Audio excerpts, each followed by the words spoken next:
प्रार्थना करूयात. हे आमच्या स्वर्गीय पित्या, आमच्या गौरवी बापा, आम्ही तुझी उपकार स्तुती करतो, तुला धन्यवाद देतो, कारण स्तुतीस पात्र आणि भयास योग्य असा तू आमचा एकमेव जिवंत परमेश्वर आहेस. होय परमेश्वरा, तू किती चांगला आहेस याचा अनुभव आम्ही प्रत्येकाने आमच्या वैयक्तिक आणि कौटुंबिक जीवनामध्ये आतापर्यंत घेतलेला आहे. आम्हा प्रत्येकाला ह्या जिवंतांच्या भूमीवर तू सुखी, समाधानी, आनंदी आणि निरोगी असं ठेवलंस. होय प्रभू, आमच्या सर्व गरजा ख्रिस्ती येशूमध्ये आतापर्यंत तू गौरवाने पुरवल्यास आणि पुन्हा एक वार या शब्दात दिवशी तुझी आराधना, उपासना करण्याची संधी तू आम्हाला प्राप्त करून दिलीस. या तुझ्या सर्व दयेबद्दल आम्ही तुझे आभार मानतो, तुझ्या नावाला धन्यवाद देतो. प्रभू, यावेळेस आम्ही आमचं सर्व जगी काळजी, चिंता, विवंचना बाजूला ठेवून आमचं संपूर्ण लक्ष तुझ्या स्वर्गीय सिंहासनाकडे केंद्रित करतो. ही संपूर्ण उपासना आत्मेने आणि खरेपणाने करण्यासाठी तू आमचं सहाय्य कर. धन्यतारक प्रभू येशू ख्रिस्त याच्या नावाने मागितलं म्हणून तो ऐक. आमेन.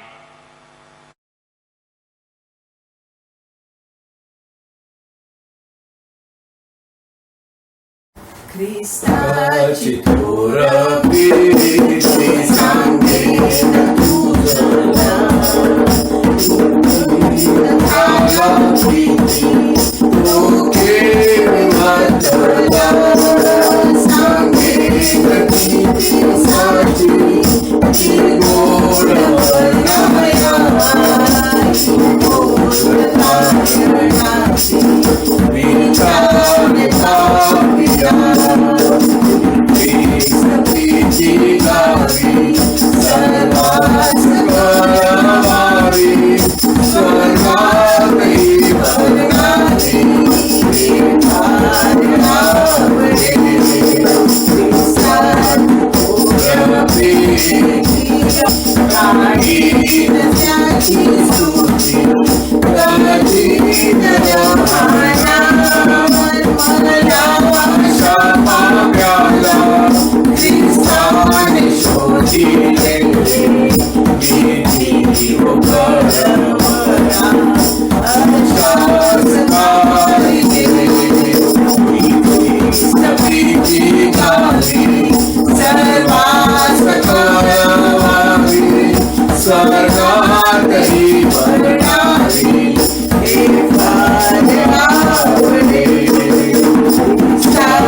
सर्वसमर्थ देवा, तुला सर्व अंतकरणे उघडी व सर्व इच्छा माहीत आहेत आणि तुझपासून काही गुप्त नाही. आम्ही पूर्णपणे तुझवर प्रीती करावी व तुझ्या पवित्र नावाचा महिमा यथायोग्य वर्णावा म्हणून तू आपल्या पवित्र आत्म्याच्या प्रेरणेने आमच्या मनातील विचार शुद्ध कर. आमचा प्रभू येशू ख्रिस्त याच्याद्वारे आमेन. आपला प्रभू येशू ख्रिस्त म्हणाला, हे इस्रायल ऐक, आपला देव परमेश्वर हा अनन्य परमेश्वर आहे आणि तू आपला देव परमेश्वर याचवर संपूर्ण अंतःकरणाने, संपूर्ण जीवाने, संपूर्ण मनाने व संपूर्ण शक्तीने प्रीती कर. हीच पहिली व मोठी आज्ञा आहे. हिच्यासारखी दुसरी एक आहे की तू आपल्या शेजाऱ्यावर स्वतःसारखी प्रीती कर. याहून दुसरी कोणती आज्ञा मोठी नाही. या 2 आज्ञांवर सर्व नियमशास्त्र व संदेशांचे ग्रंथही अवलंबून आहेत. हे प्रभो, आम्हावर दया कर आणि या तुझ्या सर्व आज्ञा आमच्या अंतःकरणातली असे आम्ही तुला विनवितो. प्रभू तुम्हास असो आणि तुझा आत्म्यासह तो असो. आजच्यासाठी नेमलेली सार प्रार्थना यावेळेस आपण करूयात. सार प्रार्थना. आजच्यासाठी नेमलेली सार प्रार्थना. हे देव बापा, तुझ्यावर प्रेम करणाऱ्यांना तू कल्पनेपेक्षाही अद्भुत वरदाने देत असतोस. आमच्या हृदयी तुझी प्रीती वसू दे. तुझ्यावर आमचे सर्वाधिक प्रेम असू दे आणि तुझ्या अभिवचनानुसार तुझी वरदाने आम्हाला प्राप्त होऊ दे. तुझ्यासह व पवित्र आत्म्यासह असणारा व सर्व काळ राज्य करणारा एकमेव देव आमचा प्रभू येशू ख्रिस्त याच्या द्वारे. आमेन.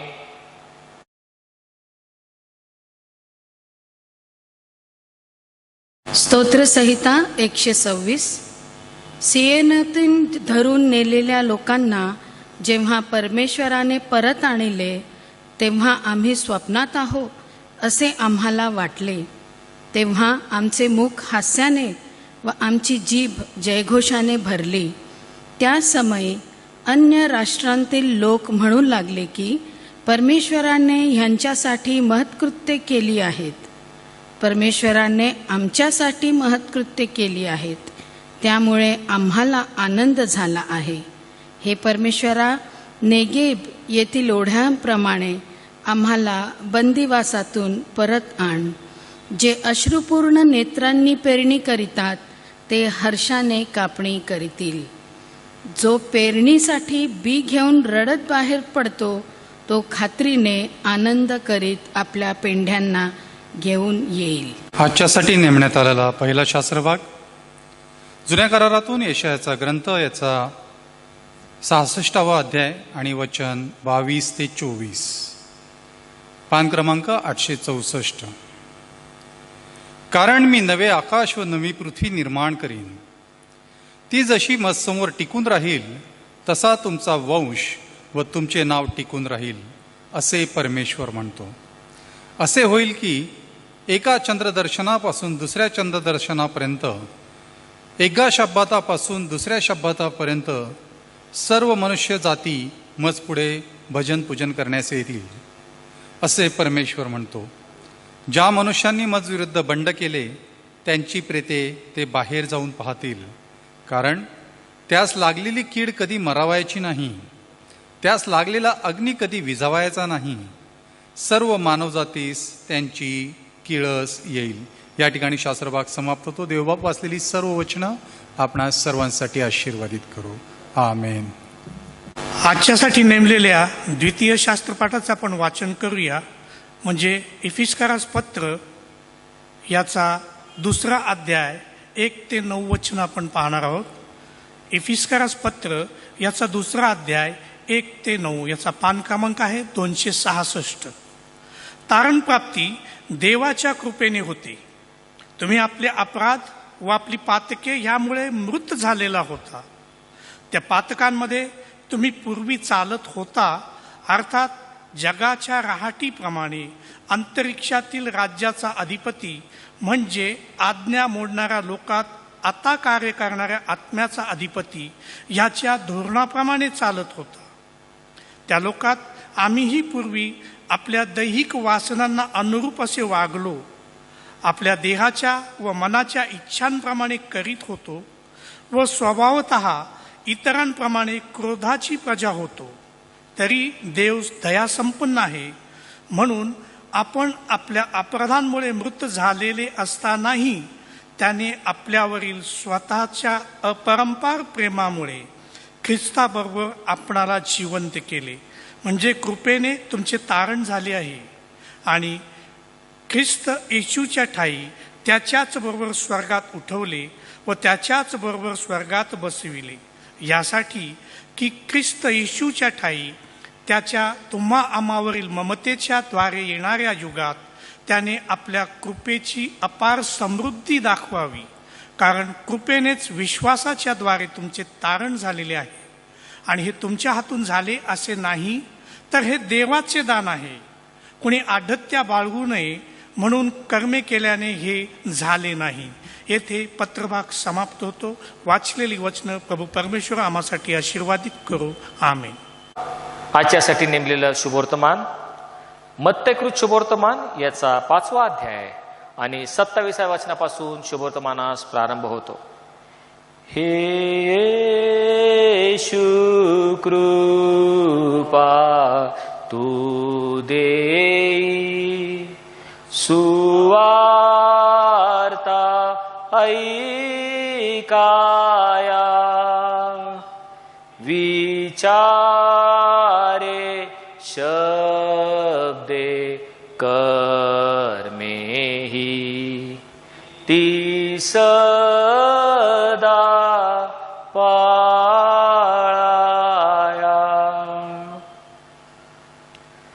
व्यभिचार करू नको म्हणून सांगितले होते हे तुम्ही ऐकले आहे. मी तर तुम्हाला सांगतो, जो कोणी एखाद्या स्त्रीकडे कामिच्छेने पाहतो त्याने आपल्या मनात तिच्याशी व्यभिचार केलाच आहे. तुझा उजवा डोळा तुला पापास प्रवृत्त करत असेल तर तो उपटून टाकून दे, कारण तुझे संपूर्ण शरीर नरकात टाकले जावे. यापेक्षा तुझ्या एका अवयवाचा नाश व्हावा हे तुझ्या हिताचे आहे. तुझा उजवा हात तुला पापास प्रवृत्त करत असेल तर तो तोडून टाकून दे, कारण तुझे संपूर्ण शरीर नरकात पडावे. यापेक्षा तुझ्या एका अवयवाचा नाश व्हावा हे तुझ्या हिताचे आहे. कोणी आपली बायको टाकली तर त्याने तिला सूटपत्र द्यावे हे सांगितले होते. मी तर तुम्हाला सांगतो की जो कोणी आपली बायको व्यभिचाराच्या कारणा वाचून टाकितो तो तिला व्यभिचारणे करीतो, आणि जो कोणी अशा टाकलेल्या बायकोबरोबर लग्न करतो तो व्यभिचार करतो. हे ख्रिस्ताचं शुभवर्तमान आहे. देवाला स्तुती असो.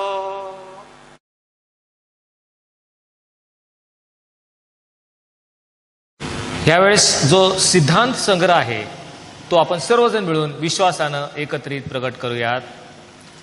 सर्व समर्थ एकच देव जो पिता, आकाश व पृथ्वी आणि सर्व दृश्य व अदृश्य वस्तू यांचा निर्माण करता, त्यावर मी विश्वास ठेवतो.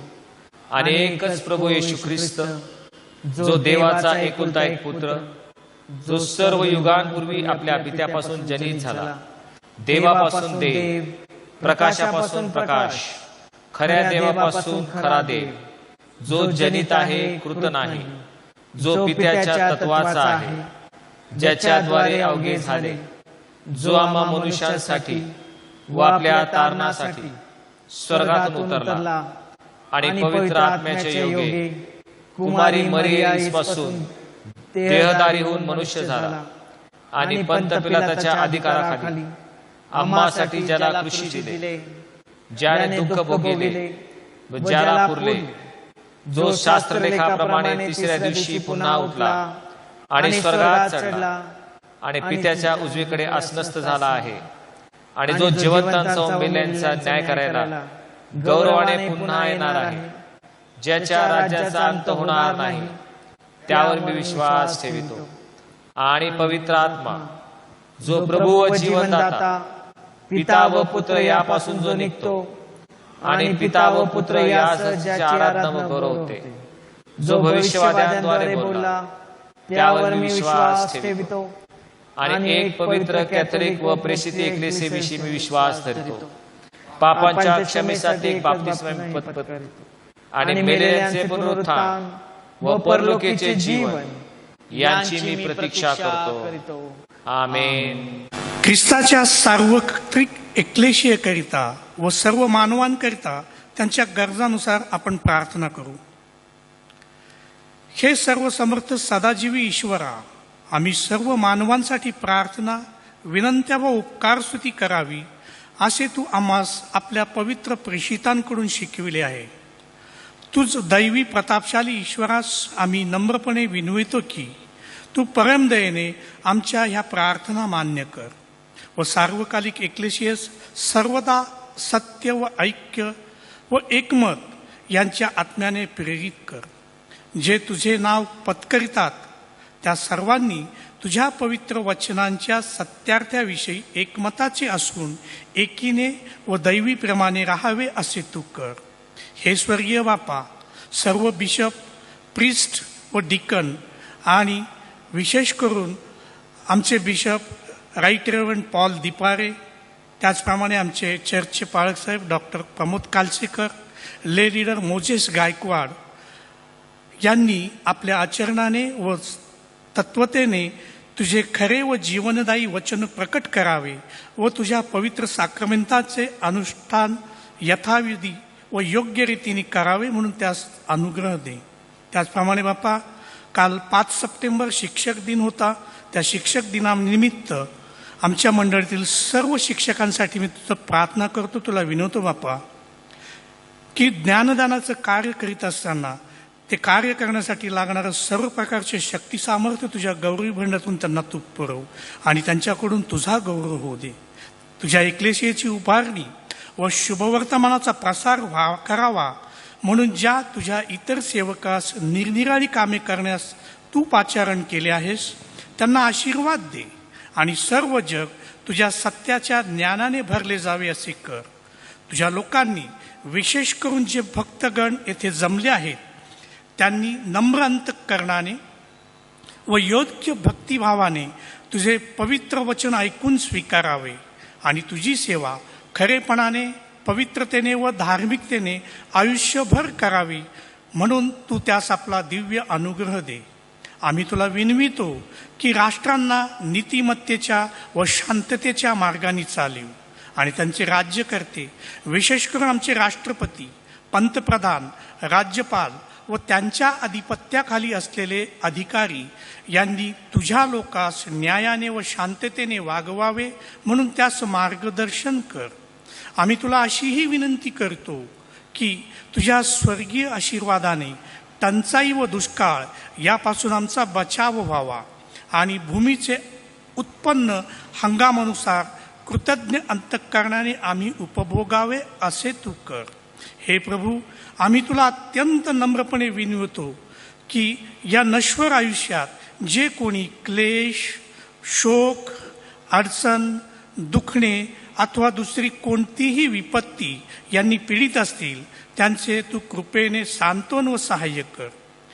जे तुझे सेवक तुझा विश्वास व भय धरून निवर्तले आहेत त्यांचे तू रक्षण करावे म्हणून त्यास आम्ही तुझ्या पितृभूत करुणेस निरवितो व तुझ्या सर्व संतांद्वारे जो अनुपम अनुग्रह व सद्गुण प्रकट झाले आहेत त्याबद्दल तुझी परमस्तुती करतो व तुझे आभार मानतो आणि विनवणी करतो की आम्ही त्यांच्याप्रमाणे विश्वासात स्थिर राहून तुझ्या पवित्र आज्ञा पाळाव्यात, यासाठी की जे तुझ्या पुत्राच्या रहस्यमय शरीराचे अवयव आहेत त्यांनी व आम्ही शेवटच्या दिवशी तुझ्या स्वर्गीय राज्याचे सहभागी व्हावे. हे बापा, आमचा एकच मध्यस्थ व कैवारी येशू ख्रिस्त जो पवित्र आत्म्याच्या ऐक्यात तुझसह एकच देव असून सदैव जिवंत राहतो व राज्य करीतो त्याच्या प्रित्यर्थ असे कर. आमेन. प्रियांनो, यावेळेस आमच्या मंडळीतील जे सभासद आजारी आहेत त्यांच्यासाठी विशेष प्रार्थनेची गरज आहे आणि त्यांनी विनवणी केल्यावरून आपण त्यांच्यासाठी यावेळेस विशेष प्रार्थना करणार आहोत. आपल्या मंडळीतील सर्व आजारांसाठी आपण यावेळेस प्रार्थना करूयात. आपण प्रार्थना करू. अत्यंत थोर आणि कृपा बापा परमेश्वरा, एकमेकांसाठी प्रार्थना, विनंती आणि मध्यस्थी करावी असे तू आम्हाला शिकवले आहेस. तुझे वचन आम्हाला सांगते विश्वासणाऱ्यांची प्रार्थना दुःखनैतास बरे करते आणि म्हणून जे कोणी आमच्या मंडळीतील सभासद यावेळेस आजारी आहेत त्यांच्यासाठी आम्ही विशेष प्रार्थना करतो. तो विशेष करून तुझे प्रिय दास, आमचे प्रिय बाळासाहेब रेव्हरेंड राजन पिल्ले पाळकसाहेब यांच्यासाठी आम्ही आज विशेष करून प्रार्थना करतो. प्रभू, ह्या दासाला तू आतापर्यंत सांभाळलंस, तुझ्या कृपेमध्ये राखलंस, सहाय्य पुरवली, शक्ती दिलीस. विशेष करून परमेश्वरा, पवित्र नाम देवालय या मंडळीची सेवा करण्यासाठी त्यांना तू उपकृत केलंस. आतापर्यंत त्यांची सेवा तू आशीर्वादित केलीस. या तुझ्या सर्व दयेबद्दल आम्ही तुझे आभार मानतो, तुझ्या नावाला धन्यवाद देतो. जेव्हा प्रार्थना करतो परमेश्वरा, ते आजारी असताना तू त्यांची विशेषतः भेट घ्यावीस अशी आम्ही तुझ्याकडे विनंती करतो. प्रभू, केम हॉस्पिटलमध्ये ते आजारी असताना त्यांच्यावर जे औषधोपचार चालू आहेत ते आशीर्वादित आणि परिणामकारक व्हावेत. त्यांच्या शरीरातला सर्व प्रकारचा आजारपण, रुग्ण तू नष्ट व्हावा आणि प्रभू ते सशक्त आणि सबल होऊन पुन्हा एक वार तुझ्या पवित्र मंदिरामध्ये येऊन तुझी सेवा करावी असा वेळ आणि प्रसंग तू दयेने आणि कृपेने घडून येऊ दे. याचप्रमाणे प्रभू, विशेष करून त्यांची पत्नी आमच्या पाळकीनबाई, त्याचप्रमाणे त्यांचा मुलगा राहुल यांच्यासाठी प्रार्थना करतो. प्रभू, त्यांना तू आजारातून बाहेर काढलंस, त्यांना तू आरोग्यदान दिलंस, शक्ती दिलीस, सामर्थ्य पुरवलंस. या तुझ्या दयेबद्दल आमचे आभार मानतो. आणि पुन्हा एक वार आम्ही रेव्हरेंड राजन पिल्ले पाळकसाहेबांसाठी प्रार्थना करतो. प्रभू, त्यांना तू आरोग्यदाय हाताचा स्पर्श करून त्यांना तू पुरवत आरोग्यदान द्यावंस अशी आम्ही तुझ्याकडे कळकळीची प्रार्थना करतो. त्याचप्रमाणे आमच्या मंडळीचे लीडर ब्रदर मोजेस गायकवाड आणि त्यांची पत्नी वृषाली ह्या उभयतांसाठी प्रार्थना करतो. प्रभू, आम्ही प्रार्थना केली आणि प्रार्थना तू ऐकलीस, त्यांना तू आरोग्यदान देत आहेस. यावेळेस प्रार्थना करतो, अजूनही हवा असणारं आरोग्यदान त्यांना तू दे. त्यांना तू सशक्त कर, सबळ कर आणि पुन्हा एक वार त्यांनी आरोग्यदान पाहून या मंदिरामध्ये येऊन या मंडळीची सेवा करावी, तुझ्या नावाचं गौरव करावं असा वेळ आणि प्रसंग तू दयेने आणि कृपेने घडवून येऊ दे असे आम्ही यावेळेस तुझ्याकडं प्रार्थना करतो. त्याचप्रमाणे आमच्या मंडळीच्या ज्येष्ठ सभासद सन्माननीय श्रीमती शीला रोहम, या रोहम आंटीसाठी आम्ही विशेष करून प्रार्थना करतो. प्रभू, त्यांना बरं नाही, त्या हॉस्पिटलमध्ये ॲडमिट आहेत आणि प्रभू त्यांची तू भेट घ्यावीस, त्यांना तू आशीर्वादाचा हात त्यांच्यावर ठेवावास. प्रभू, तुझा वरदहस्त त्यांच्यावर असून त्यांना पूर्व एक प्रभू आरोग्यदान द्यावंस, तुझ्या कृपेची दृष्टी त्यांच्यावर तू ठेवावीस आणि त्यांना प्रभू त्यांचा अशक्तपणा तू दूर करावास असं आम्ही तुझ्याकडे प्रार्थना करतो. जे काही डॉक्टर्स त्यांना ट्रीटमेंट देत आहेत त्यांना विशेष करून तू प्रभू ज्ञान, बुद्धी, चातुर्य द्यावंस आणि जे औषध उपचार चालू आहे ते आशीर्वादित करून त्यांना आरोग्यदान द्या असं आम्ही तुझ्याकडे प्रार्थना करतो. त्याचप्रमाणे मिसेस शोभा साळवी या तुझ्या दासीसाठी प्रार्थना करतो. प्रभू, येथवर त्यांना तू सांभाळलेला आहेस.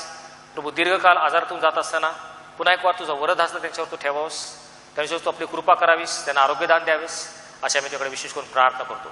जे इतर सर्व प्रभू आजारी आहेत, ज्यांचे नाव आम्हाला ठाऊक नाहीत, त्यांची तू भेट घेशील असा आमचा पूर्ण विश्वास आहे. प्रभू, तुझे नेत्र त्यांना पारखत आहेत आणि आरोग्यदान देणारा परमेश्वर तू आहेस, कारण नासुरी येशूच्या नावाने प्रभू संपूर्ण रोगराई नष्ट होते असा आमचा विश्वास आहे.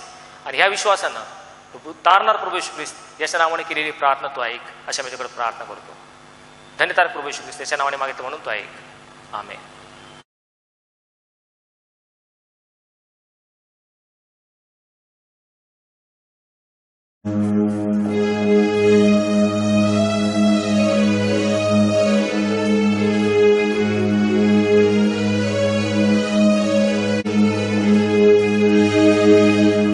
ख्रिस्त आला द्वारी तुझ्या हृदयाच्या,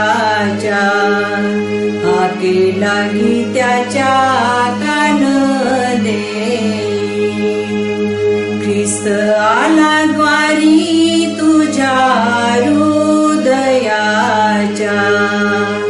हाके लागी त्याच्या कान देई.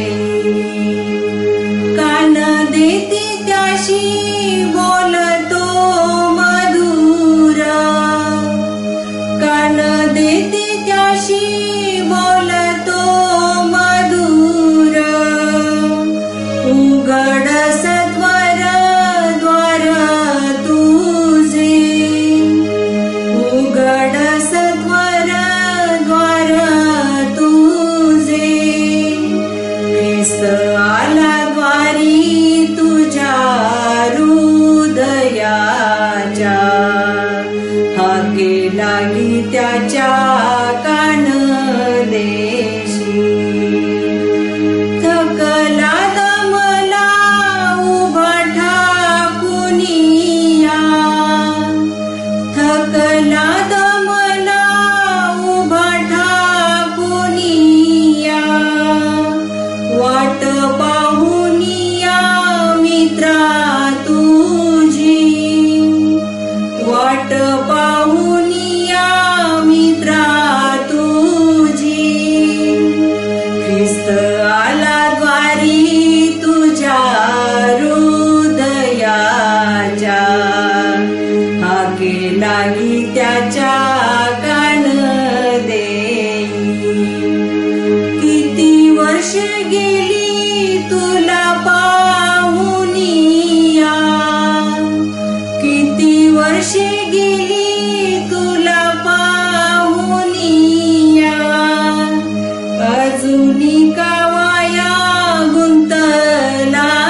कसा सुटशील सांग माते, ख्रिस्त आला द्वारी तुझ्या हृदयाच्या,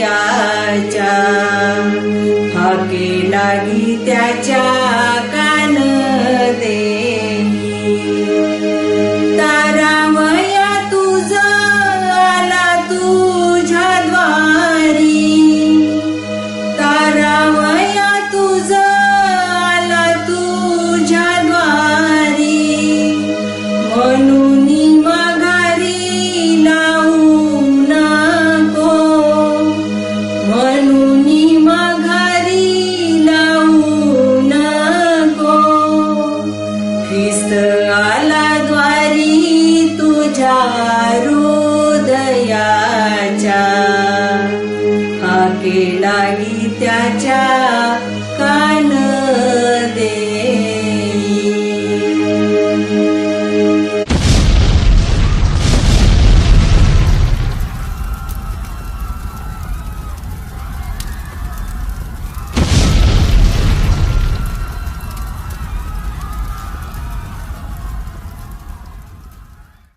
प्रार्थना करूयात. देवाचं वचन म्हणजे दुधारी तलवार. प्रभू, तुझं वचन मला योग्य रीतीने हाताळता यावं आणि त्याच्याद्वारे केवळ तुझ्याच पवित्र नावाचं गौरव व्हावं असं तू कर. प्रभू, आमचे नेत्र तू उघड आणि तुझ्या शास्त्रातल्या अद्भुत गोष्टी तू आमच्या नजरेस पाड. आमचे अंतःकरण तू उघड आणि त्या गोष्टी आत्मसात करण्यास तू आमचा सहाय्य करता हो. धन्यतारक प्रभू येशू ख्रिस्त याच्या नावाने मागितलं म्हणून तो ऐक. आमेन. प्रियानो, सध्या कोविड-19 ह्या जगव्यापी महामारीने संपूर्ण जगाला हादरून सोडलेला आहे. 21व्या शतकातील प्रगत विज्ञान युगातील मानव हा या अतिसूक्ष्म विषाणूपुढे हातबल झालेला आपल्याला दिसत आहे. मृत्यूने सर्वत्र हाहाकार माजवला आहे, थैमान घातला आहे. गेल्या 6 महिन्यामध्ये कोविड-19 या संसर्गाने जगाची उलथापालट केली आहे असं आपल्याला दिसतं. अनेक ठिकाणी जीवितहानी झालेली आहे, वित्तहानी झालेली आहे, आर्थिक व्यवस्था कोलमडून गेलेली आहे, सर्वत्र मंदी आलेली आहे हे आपल्या लक्षात आलं असेल. जगाच्या पाठीवरील प्रत्येक राष्ट्रामध्ये एक भीतीचं साम्राज्य किंवा मरणाचा दरारा पसरलेला आपल्याला दिसतो. प्रत्येक जण आपला जीव मुठीत घेऊन जीवन जगताना आपल्याला दिसत आहे.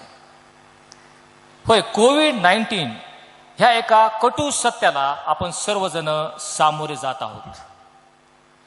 परंतु कोविड-19 पेक्षाही भयानक किंवा भयंकर असं एक कटू सत्य की ज्याच्याविषयी आज आपण मनन करणार आहोत. कोविड-19 हे जे भयंकर मृत्यूमध्ये आम्हाला ओढवणारं असं एक कटू सत्य आहे, याच्यापेक्षा भयंकर अजून काय असणार आहे? कोविड-19 पेक्षा भयंकर किंवा भयानक ते काय? चला तर पाहूयात. येशू ख्रिस्ताच्या स्वतःच्या मुखातून आपण ते ऐकूयात. मत्तेकृत शुभवर्तमान याचा 10वा अध्याय आणि 28वा वचन. येशू त्या ठिकाणी म्हणतो, जे शरीराचा घात करतात परंतु आत्म्याचा घात करण्याचं सामर्थ्य त्यांच्यामध्ये नाही, त्यांना तुम्ही भिवू नका, असं येशू या ठिकाणी आम्हाला सांगतो. आपणास ठाऊक आहे, कोविड-19 हा विषाणू सर्वप्रथम आपल्या शरीरामध्ये नाकावाटे किंवा तोंडावाटे शिरकाव करतो. नंतर तो आपल्या फुफ्फुसामध्ये जाऊन आपलं फुफ्फुस तो निकामी करतो आणि आपल्या शरीरामध्ये जे रक्त खेळत आहे त्या रक्ताची जी ऑक्सिजन किंवा प्राणवायू ही उचलण्याची क्षमता ही तो कमी करतो आणि म्हणून प्रत्येक अवयवापर्यंत ऑक्सिजन पोहोचत नाही. प्रत्येक अवयवातील प्रत्येक पेशी ही जणू गुदमरल्यासारखी होती आणि म्हणून हळूहळू हा कोविड-19 आपल्याला मृत्यूकडे खेचतो असं आपल्या लक्षात येतं. वेळीच जर त्या रुग्णाला काही सुविधा प्राप्त झाल्या नाहीत, वेळीच त्याला ऑक्सिजन किंवा व्हेंटिलेटर मिळालं नाही तर त्याच्यावर मृत्यू ओढवतो. अशा प्रकारे हा कोरोना व्हायरस आपल्या शरीराचा घात करतो. परंतु येशू या ठिकाणी म्हणतो, जे तुमचा शरीराचा घात करतात परंतु आत्म्याचा घात करण्यास समर्थ नाही यांना तुम्ही भिवू नका. तर तुमचा आत्मा व शरीर या दोहोंचा नरकात नाश करण्यास जो समर्थ आहे त्यांना तुम्ही भ्या, असं येशू ख्रिस्त या ठिकाणी स्पष्टपणे सांगत आहे. कोरोना व्हायरस यापेक्षा भयंकर की जे आमचं केवळ शरीर नाही तर शरीर आणि आत्मा ह्या दोघांना नरकात टाकण्यास जो समर्थ आहे त्याला मी भिला पाहिजे. नरक हे एक कटू सत्य आहे हे आमच्या लक्षात आलं पाहिजे. जसं कोविड-19 आमच्या शरीराचा घात करते ते कटू सत्य आहे, तसंच आमचं शरीर आणि आत्मा दोन्ही नरकात जाऊ शकतात आणि ते कटू सत्य आम्ही आमच्या डोळ्यासमोर ठेवलं पाहिजे. कोरोना व्हायरसच्या पार्श्वभूमीवर आज नरक की ज्याच्यामध्ये आमचा शरीर आणि आत्मा दोन्ही जाऊ शकतो या नरकाविषयी आज आपण थोड्या वेळ मनन करणार आहोत. नरक हे एक कटू सत्य आहे. चला तर मग प्रियांनो, आज नरकावर बोलू काही. नरक हे नक्की काय आहे याच्याकडे जर आपण पाहिलं तर सर्वप्रथम आपल्याला लक्षात येतं नरक ही एक वस्तुस्थिती आहे, ते खरंखुरं ठिकाण आहे.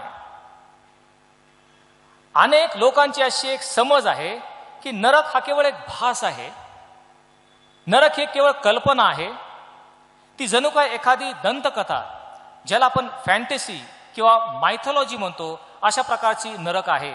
परंतु जसं स्वर्ग जे देवाचं वसतिस्थान हे एक सत्य आहे, ते एक ठिकाण आहे, तसंच नरक हे सुद्धा प्रत्यक्ष एक ठिकाण आहे हे आम्ही लक्षात ठेवलं पाहिजे.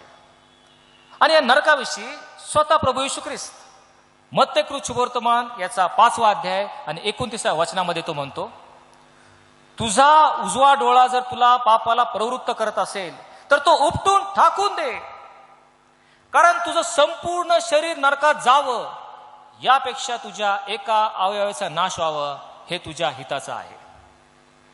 पुढे तो म्हणतो, तुझा उजवा हात जर तुला पापाला प्रवृत्त करत असेल तर तो शरीरापासून तोडून टाक, कारण तुझं संपूर्ण शरीर नरकात जावं यापेक्षा तुझ्या एका अवयवाचा नाश होणं हे तुझ्या हिताचं आहे. यावरून प्रभू येशू ख्रिस्त तुम्हाला, मला, मग प्रत्येक विश्वासणाऱ्याला एक वॉर्निंग, एक धोक्याचा इशारा देत आहे. आणि तो हा, आमचा कुठलाही अवयव, आमचे डोळे, हात, आमची जीभ, आमचं मन, आमचं हृदय, कुठल्या अवयव जर आम्हाला पापाला प्रवृत्त करतो, त्याद्वारे आम्ही पाप करतो, पापाच्या दलदलीमध्ये आम्ही फसतो, तर त्याद्वारे आमचं संपूर्ण शरीर नरकात जाण्याची शक्यता आम्हाला नाकारता येत नाही. आणि येथेच येशू ख्रिस्त आम्हाला एक धोक्याचा इशारा देतो. आमच्या एका अवयवामुळे संपूर्ण शरीर नरकात जाऊ शकतं. असा भयंकर नरक याच्याविषयी आज आपण बोलत आहोत. दुसरी गोष्ट, नरक हे असं ठिकाण आहे की जेथे छळ आहे, यातना, वेदना आणि दुःख सहन हे आम्हाला सहन करावं लागतं. मत्तेकृत शुभवर्तमानाचा 22वा अध्याय आणि 13वं वचन. आणि ह्यामध्ये आपण लग्नाच्या मेजवानीचा दृष्टांत पाहतो. एका मनुष्याने एक लग्नाची मेजवानी दिली आणि त्यामध्ये सर्वांना लग्नाचा पोशाख घालून आमंत्रित केलं. परंतु एक मनुष्य लग्नाचा पोशाख न घालता आलेला त्याने दिसला आणि म्हणून जो यजमान होता त्याने आपल्या चाकरास बोलवलं आणि तो आपल्या चाकरास म्हटला, हा जो मनुष्य ज्याने लग्नाचा पोशाख घातलेला नाही त्याला धरा, त्याचे हातपाय बांधा आणि बाहेरील अंधारात त्याला टाकून द्या, जेथे रडणे व दात खाणे चालते. नरक हे असं ठिकाण आहे की बाहेरील अंधकार, जेथे रडणे आणि दात खाणे एवढेच केवळ चालते. प्रियांनो, रडणे आणि दात खाणे हे केव्हा आम्हाला होते? मनुष्य प्राणी हा एक सहनशील प्राणी आहे. जेवढं आमच्या ताकदीला सहन होतो तेवढं आम्ही सहन करतो. पण ज्या वेळेस एखादी गोष्ट आम्हाला असह्य होते, आमच्या शक्ती पलीकडे जाते, आमची सहनशीलताचा बाण फुटतो, त्यावेळेस मनुष्य रडू लागतो किंवा तो दात खाऊ लागतो.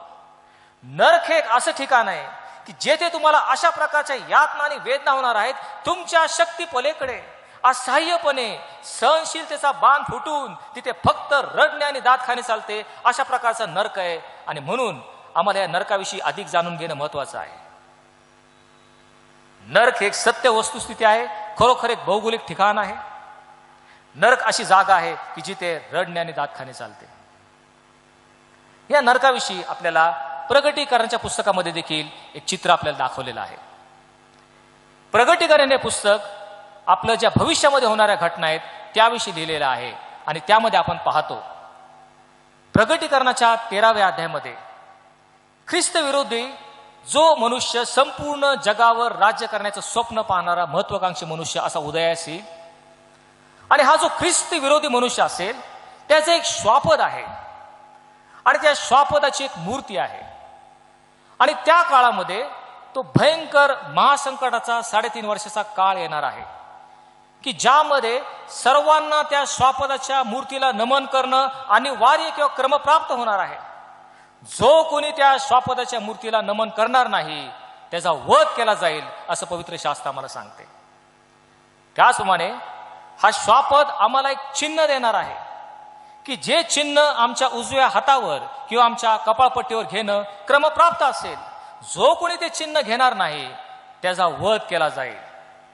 आणि मग याच्याविषयी पवित्र शास्त्र प्रगटीकरण याचा 14वा अध्याय आणि 10व्या वचनात आम्हाला सांगते, ज्यांनी त्या श्वापदाच्या मूर्तीला नमन केले किंवा ज्यांनी त्या श्वापदाचं चिन्ह आपल्या हातावर किंवा कपाळावर घेतलं त्या प्रत्येकाला अग्नी व गंधक याची पीडा होईल आणि रात्रंदिवस त्यांना विश्रांती मिळणार नाही. पहा, नरकाचं चित्र यासमोर आम्हाला देत आहे. जे कोणी त्या श्वापदाला नमन करतील, त्याचं चिन्ह आपल्या हातावर घेतील, त्यांना नरकात टाकलं जाईल, जिथे अग्नी व गंधक हे सतोदित चालत राहील आणि रात्रंदिवस त्यांना विश्रांती मिळणार नाही. तुम्ही कल्पना करा, नरकाचं चित्र आपल्या डोळ्यासमोर प्रगटीकरणाचं पुस्तक ठेवत आहे. एक असं ठिकाण जिथे अहोरात्र केवळ अग्नी आणि गंधक पडत असतो आणि रात्रंदिवस तुम्हाला विश्रांती मिळत नाही.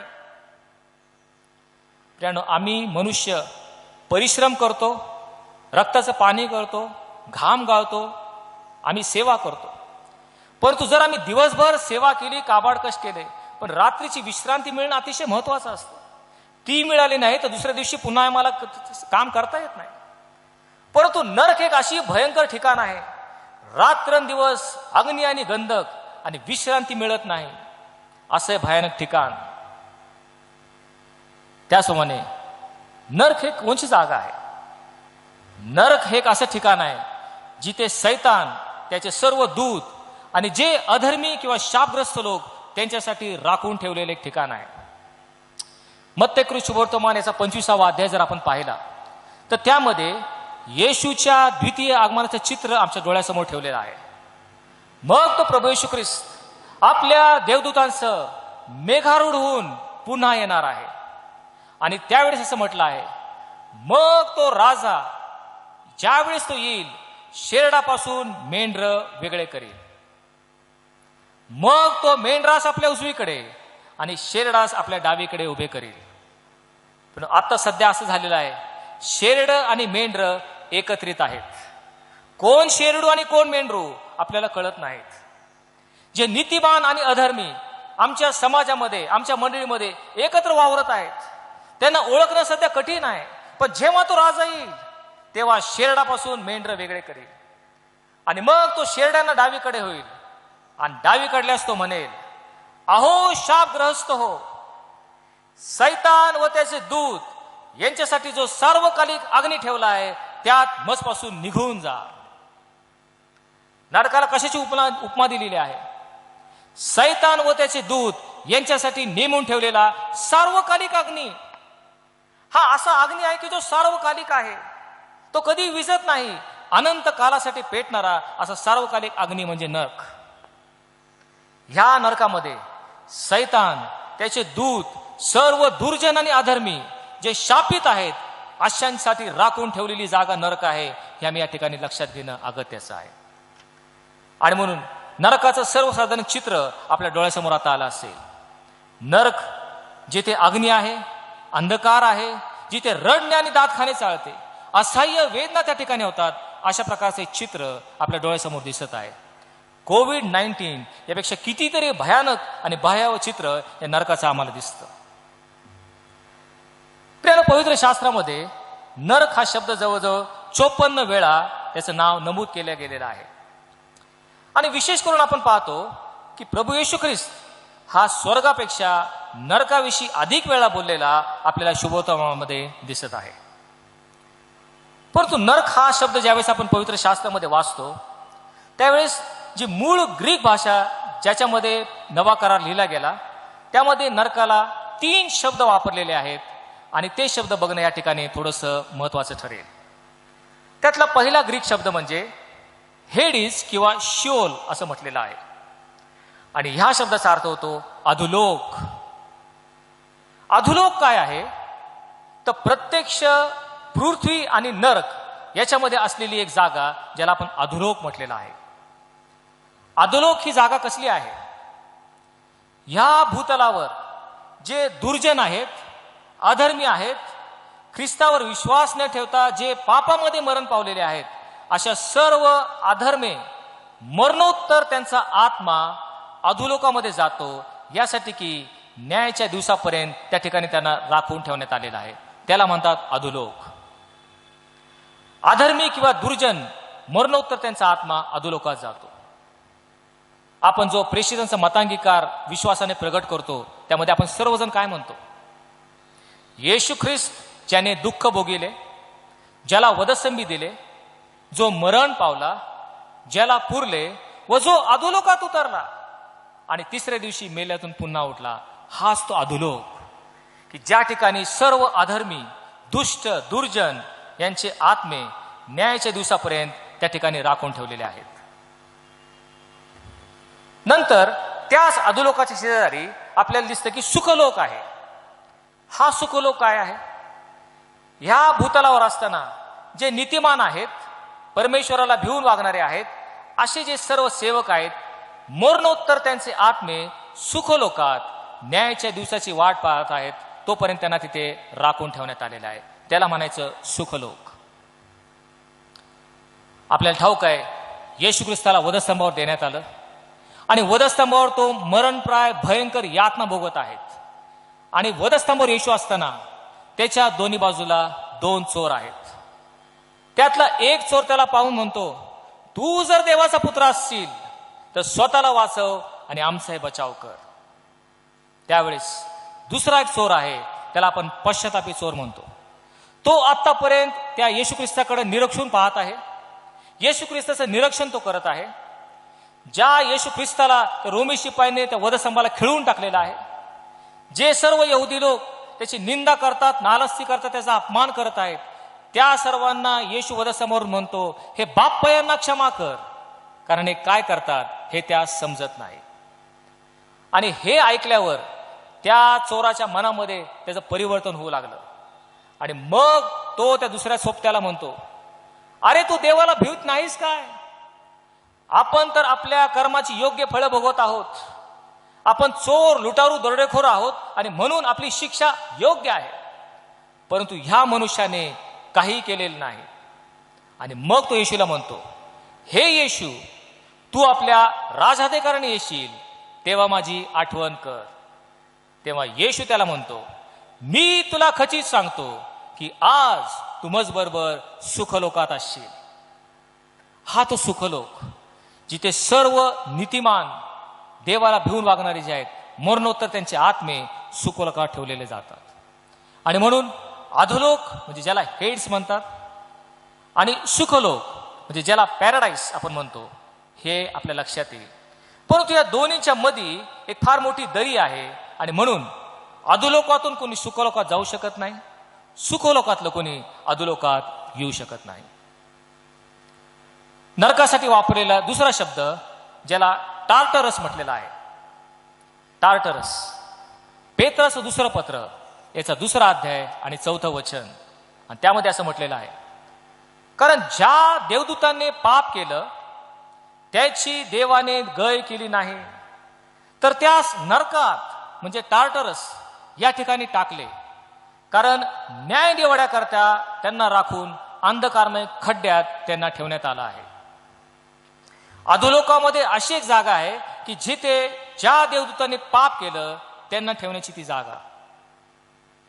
हे पाप करणारे देवदूत कोण?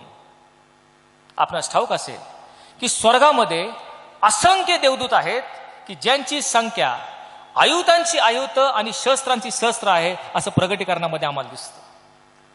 आणि ह्या देवदूतांमध्ये मुख्य 3 गट आहेत. 1/3 देवदूत हे परमेश्वराची आराधना आणि उपासना करतात, ते त्यांचं कार्य आहे. आणि त्यांचा मुख्य दूत त्याचं नाव लुसिफर. दुसरे जे 1/3 देवदूत आहेत ते परमेश्वराचा निरोप मनुष्यापर्यंत आणण्याचं कार्य करतात आणि त्यांचा जो मुख्य दूत आहे त्याचं नाव गॅब्रियल. आणि तिसरे जे 1/3 देवदूत त्यांचं मुख्य कार्य म्हणजे देवाच्या बाजूने लढणे, ते लढवई आहेत आणि त्यांचा मुख्य देवदूत मिखाएल. आणि मग हा जो लुसिफर आहे, जो एक मुख्य देवदूत, त्याच्याविषयी आपण यहेजकेलाच्या पुस्तकामध्ये वाचतो. त्याच्याविषयी असं म्हटलं आहे, तो एक अभिषिक्त करूब असा आहे. करूब म्हणजे पंखधारी देवदूत. तो अभिषिक्त देवदूत होता. तो सर्वांग सुंदर आणि ज्ञानपूर्ण असा होता. तो परमेश्वराच्या पर्वतावर विराजमान होता. त्याचा व्यापार फार मोठा होता. परमेश्वराची सेवा करणारा मुख्य दूत लुसिफर. परंतु पुढं असं म्हटलेलं आहे, त्याच्या सौंदर्याने त्याचं हृदय उन्मत्त झालं, त्याच्या वैभवाने त्याची बुद्धी भ्रष्ट झाली आणि तो स्वतःच म्हटला, मी वर आकाशात चढेन, देवाच्या तारांगणावर माझं सिंहासन मी उच्च करेन, मी परात्परा समान होईल. या लुसिफर देवदूताला वाटलं मी परमेश्वरासारखं होईल, हे सर्व देवदूत माझी आराधना आणि उपासना करतील. आणि अशा वेळेस परमेश्वराने लुसिफर आणि त्याचे संपूर्ण 1/3 देवदूत यांना स्वर्गातून खाली टाकण्यात आलं आणि तेच पाप केलेले देवदूत. त्यांची जागा नरकात अधोलोकात टार्टरस नावाचं ठिकाणे त्या ठिकाणी नेमून ठेवलेले आहे असं मला या ठिकाणी दिसतं. नरकासाठी अनेक शब्द वापरला गेलेला आहे आणि त्याचं नाव गेहान्ना. आणि हा खरा नरक ज्याच्याविषयी आज आपण थोडा वेळ विचार करणार आहोत. गेहान्ना, गेहान्ना म्हणजे प्रत्यक्ष नरक आहे किंवा त्याला अग्नीचा सरोवर असं म्हणण्यात आलेलं आहे. अग्नीचा सरोवर.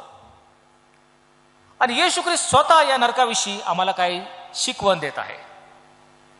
मत्तय शुभवर्तमान याचा 5वा अध्याय आणि 22वा वचन, त्यामध्ये येशू ख्रिस्त म्हणतो, जो कोणी आपल्या भावावर रागवेल त्याला न्यायसभेची शिक्षेस तो पात्र आहे. जो कोणी आपल्या भावाला अरे वेड्या म्हणेल तो वरिष्ठ सभेच्या शिक्षेस पात्र आहे. आणि जो कोणी आपल्या भावाला अरे मूर्ख असं म्हणतो तो नरकाग्नीच्या शिक्षेस पात्र आहे. प्रियानो, या ठिकाणी येशू ख्रिस्ताच्या मुखातील शब्द आहेत. जो कोणी आपल्या भावाला अरे मूर्ख असं म्हणेल तो नरकाग्नीच्या शिक्षेस पात्र आहे, त्याला गेहान्ना किंवा अग्नीच्या सरोवरात टाकण्यात येईल असं भयंकर आम्हाला वचन मत्तय 5:22 आम्हाला सांगतं. आणि म्हणून ख्रिस्ती जीवन हे आपल्याला गांभीर्याने घेण्याचं जीवन आहे. जे वचन आपण वाचतो त्याकडे थोडं लक्षपूर्वक आणि गांभीर्याने आपण पाहूयात. हे देवाचं पवित्र वचन आहे. येशूने म्हटले, आकाश आणि पृथ्वी नाहीशी होतील पण माझं वचन नाहीसं होणार नाही. त्याचं वचन खरं ठरणार आहे. तुम्ही आणि मी जे ख्रिस्ती विश्वासणारे आहोत त्यांना आज येशू सांगत आहे, शिकवण देत आहे. जो कोणी आपल्या भावाला अरे मूर्ख म्हणेल त्याला नरकाग्नी म्हणजे अग्नीच्या सरोवरात टाकण्यात येईल असं मत्तय 5:22 आम्हाला सांगतं. प्रियानो, नरकाग्नी हा नक्की आहे तरी काय? आपण पाहतो ज्या वेळेस प्रगटीकरणामध्ये आपल्याला भविष्यामध्ये सांगितलेल्या काही गोष्टी आहेत आणि त्यामध्ये पुनरुत्थान होणार असा आमचा विश्वास आहे. प्रभू येशू ख्रिस्त याचे आम्ही अनुयायी आहोत आणि आमचा विश्वास आहे की 2000 वर्षापूर्वी सर्व जगाच्या पापछालनासाठी प्रभू येशू ख्रिस्त काल्वरी टेकडीवर वधस्तंभावर मरण पावला आणि तिसऱ्या दिवशी तो पुनरुत्थित झाला. आणि जे कोणी ख्रिस्ताच्या पुनरुत्थानावर विश्वास ठेवतात त्यांचं देखील पुन्हा पुनरुत्थान होणार आहे असा आमचा विश्वास आहे. परंतु पुनरुत्थान हे 2 प्रकारचं आहे असं आपल्याला प्रगटीकरणाच्या पुस्तकामध्ये दिसतं आणि त्याकडे आपण थोड्या वेळात लक्ष देऊयात. पुनरुत्थान 2 प्रकारचे आहेत. पहिलं पुनरुत्थान आणि दुसरं पुनरुत्थान. हे नक्की काय आहे? तर आपणास ठाऊक आहे, ज्या वेळेस महासंकटाचा काळ येईल आणि त्याच्यानंतर प्रभू येशू ख्रिस्ताचं द्वितीय आगमन होणार आहे. आमचा प्रभू येशू ख्रिस्त देवदूतांचं मेघारूढून त्याचं द्वितीय आगमन होणार. आणि ज्या वेळेस त्याचं द्वितीय आगमन होईल त्यावेळेस जे सर्व फक्त ख्रिस्ती विश्वासणारे आहेत, ख्रिस्तामध्ये ते मरण पावलेले आहेत, ज्यांचं ख्रिस्ती विश्वासणारे म्हणून निधन झालेलं आहे, तेवढे फक्त उठविले जातील. त्याला म्हणतात पहिलं पुनरुत्थान. आणि मग हे ख्रिस्ती विश्वासणारे उठवले गेल्यानंतर सैतान आणि त्याचे दूत यांना बांधून अग्नीच्या डोहामध्ये टाकण्यात येईल, असं प्रकटीकरणाचं पुस्तक आम्हाला सांगतं. आणि त्या ठिकाणी ते 1000 वर्ष कैदेमध्ये असतील. आणि त्या 1000 वर्षामध्ये प्रभू येशू ख्रिस्ताबरोबर त्याचे सर्व ख्रिस्ती विश्वासणारे या भूतलावर 1000 वर्ष राज्य करतील.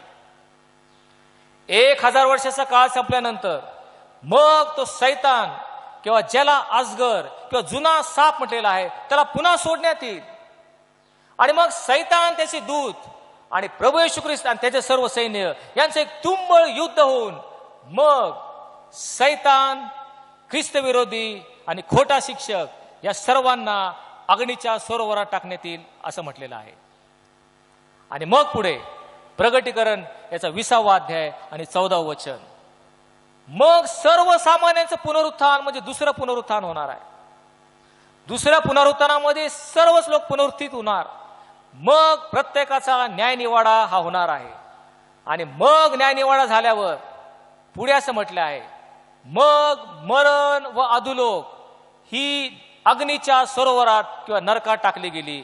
अग्नीचे सरोवर हे दुसरे मरण.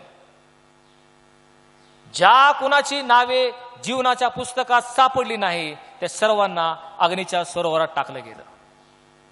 आणि म्हणून प्रियानो लक्षात ठेवूयात, आमची नावे त्या स्वर्गामध्ये असलेल्या जीवनी पुस्तकात असणं अत्यंत आवश्यक आहे. जर तुमचं नाव ते जीवनी पुस्तकात नसेल त्या प्रत्येक व्यक्तीला अग्नीच्या सरोवरात म्हणजे नरकात टाकण्यात येणार आहे. आणि ह्या नरकाविषयी आज आपण थोडं विस्तृतपणे समजून घेणार आहोत. हा भयंकर अग्नीचा सरोवर की जिथे सर्व जे दुर्जन आहेत, अधर्मी आहेत, ह्या सर्वांना टाकण्यात येणार आहे. हा नरक आहे तरी कसा, याकडे आपण आता थोड्या वेळ लक्ष देणार आहोत.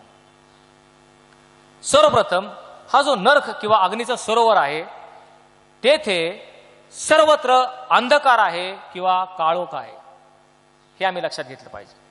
नरक म्हणजे काळोखाचं साम्राज्य, सर्वत्र अंधकार त्या ठिकाणी आहे.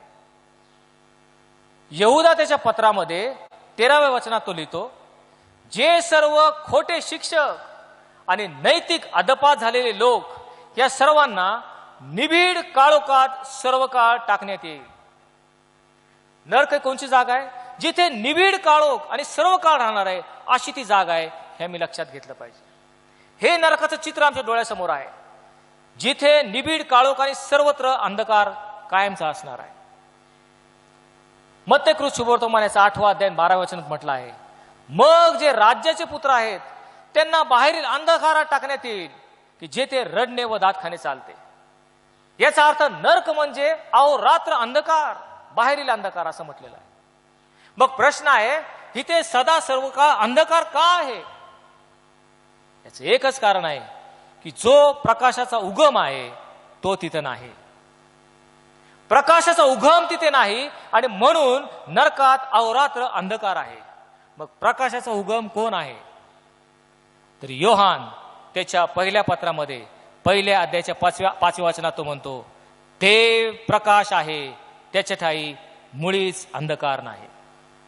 देव प्रकाश आहे आणि जर देवाने नरकाला त्यागलेला आहे, देवाची समक्षता नरकामध्ये नाही, तर म्हणून अहोरात्र नरक अंधकार आहे, तिथे निबिड काळोख आहे. ही भयंकर स्थिती त्या नरकाची आम्हाला दिसत आहे.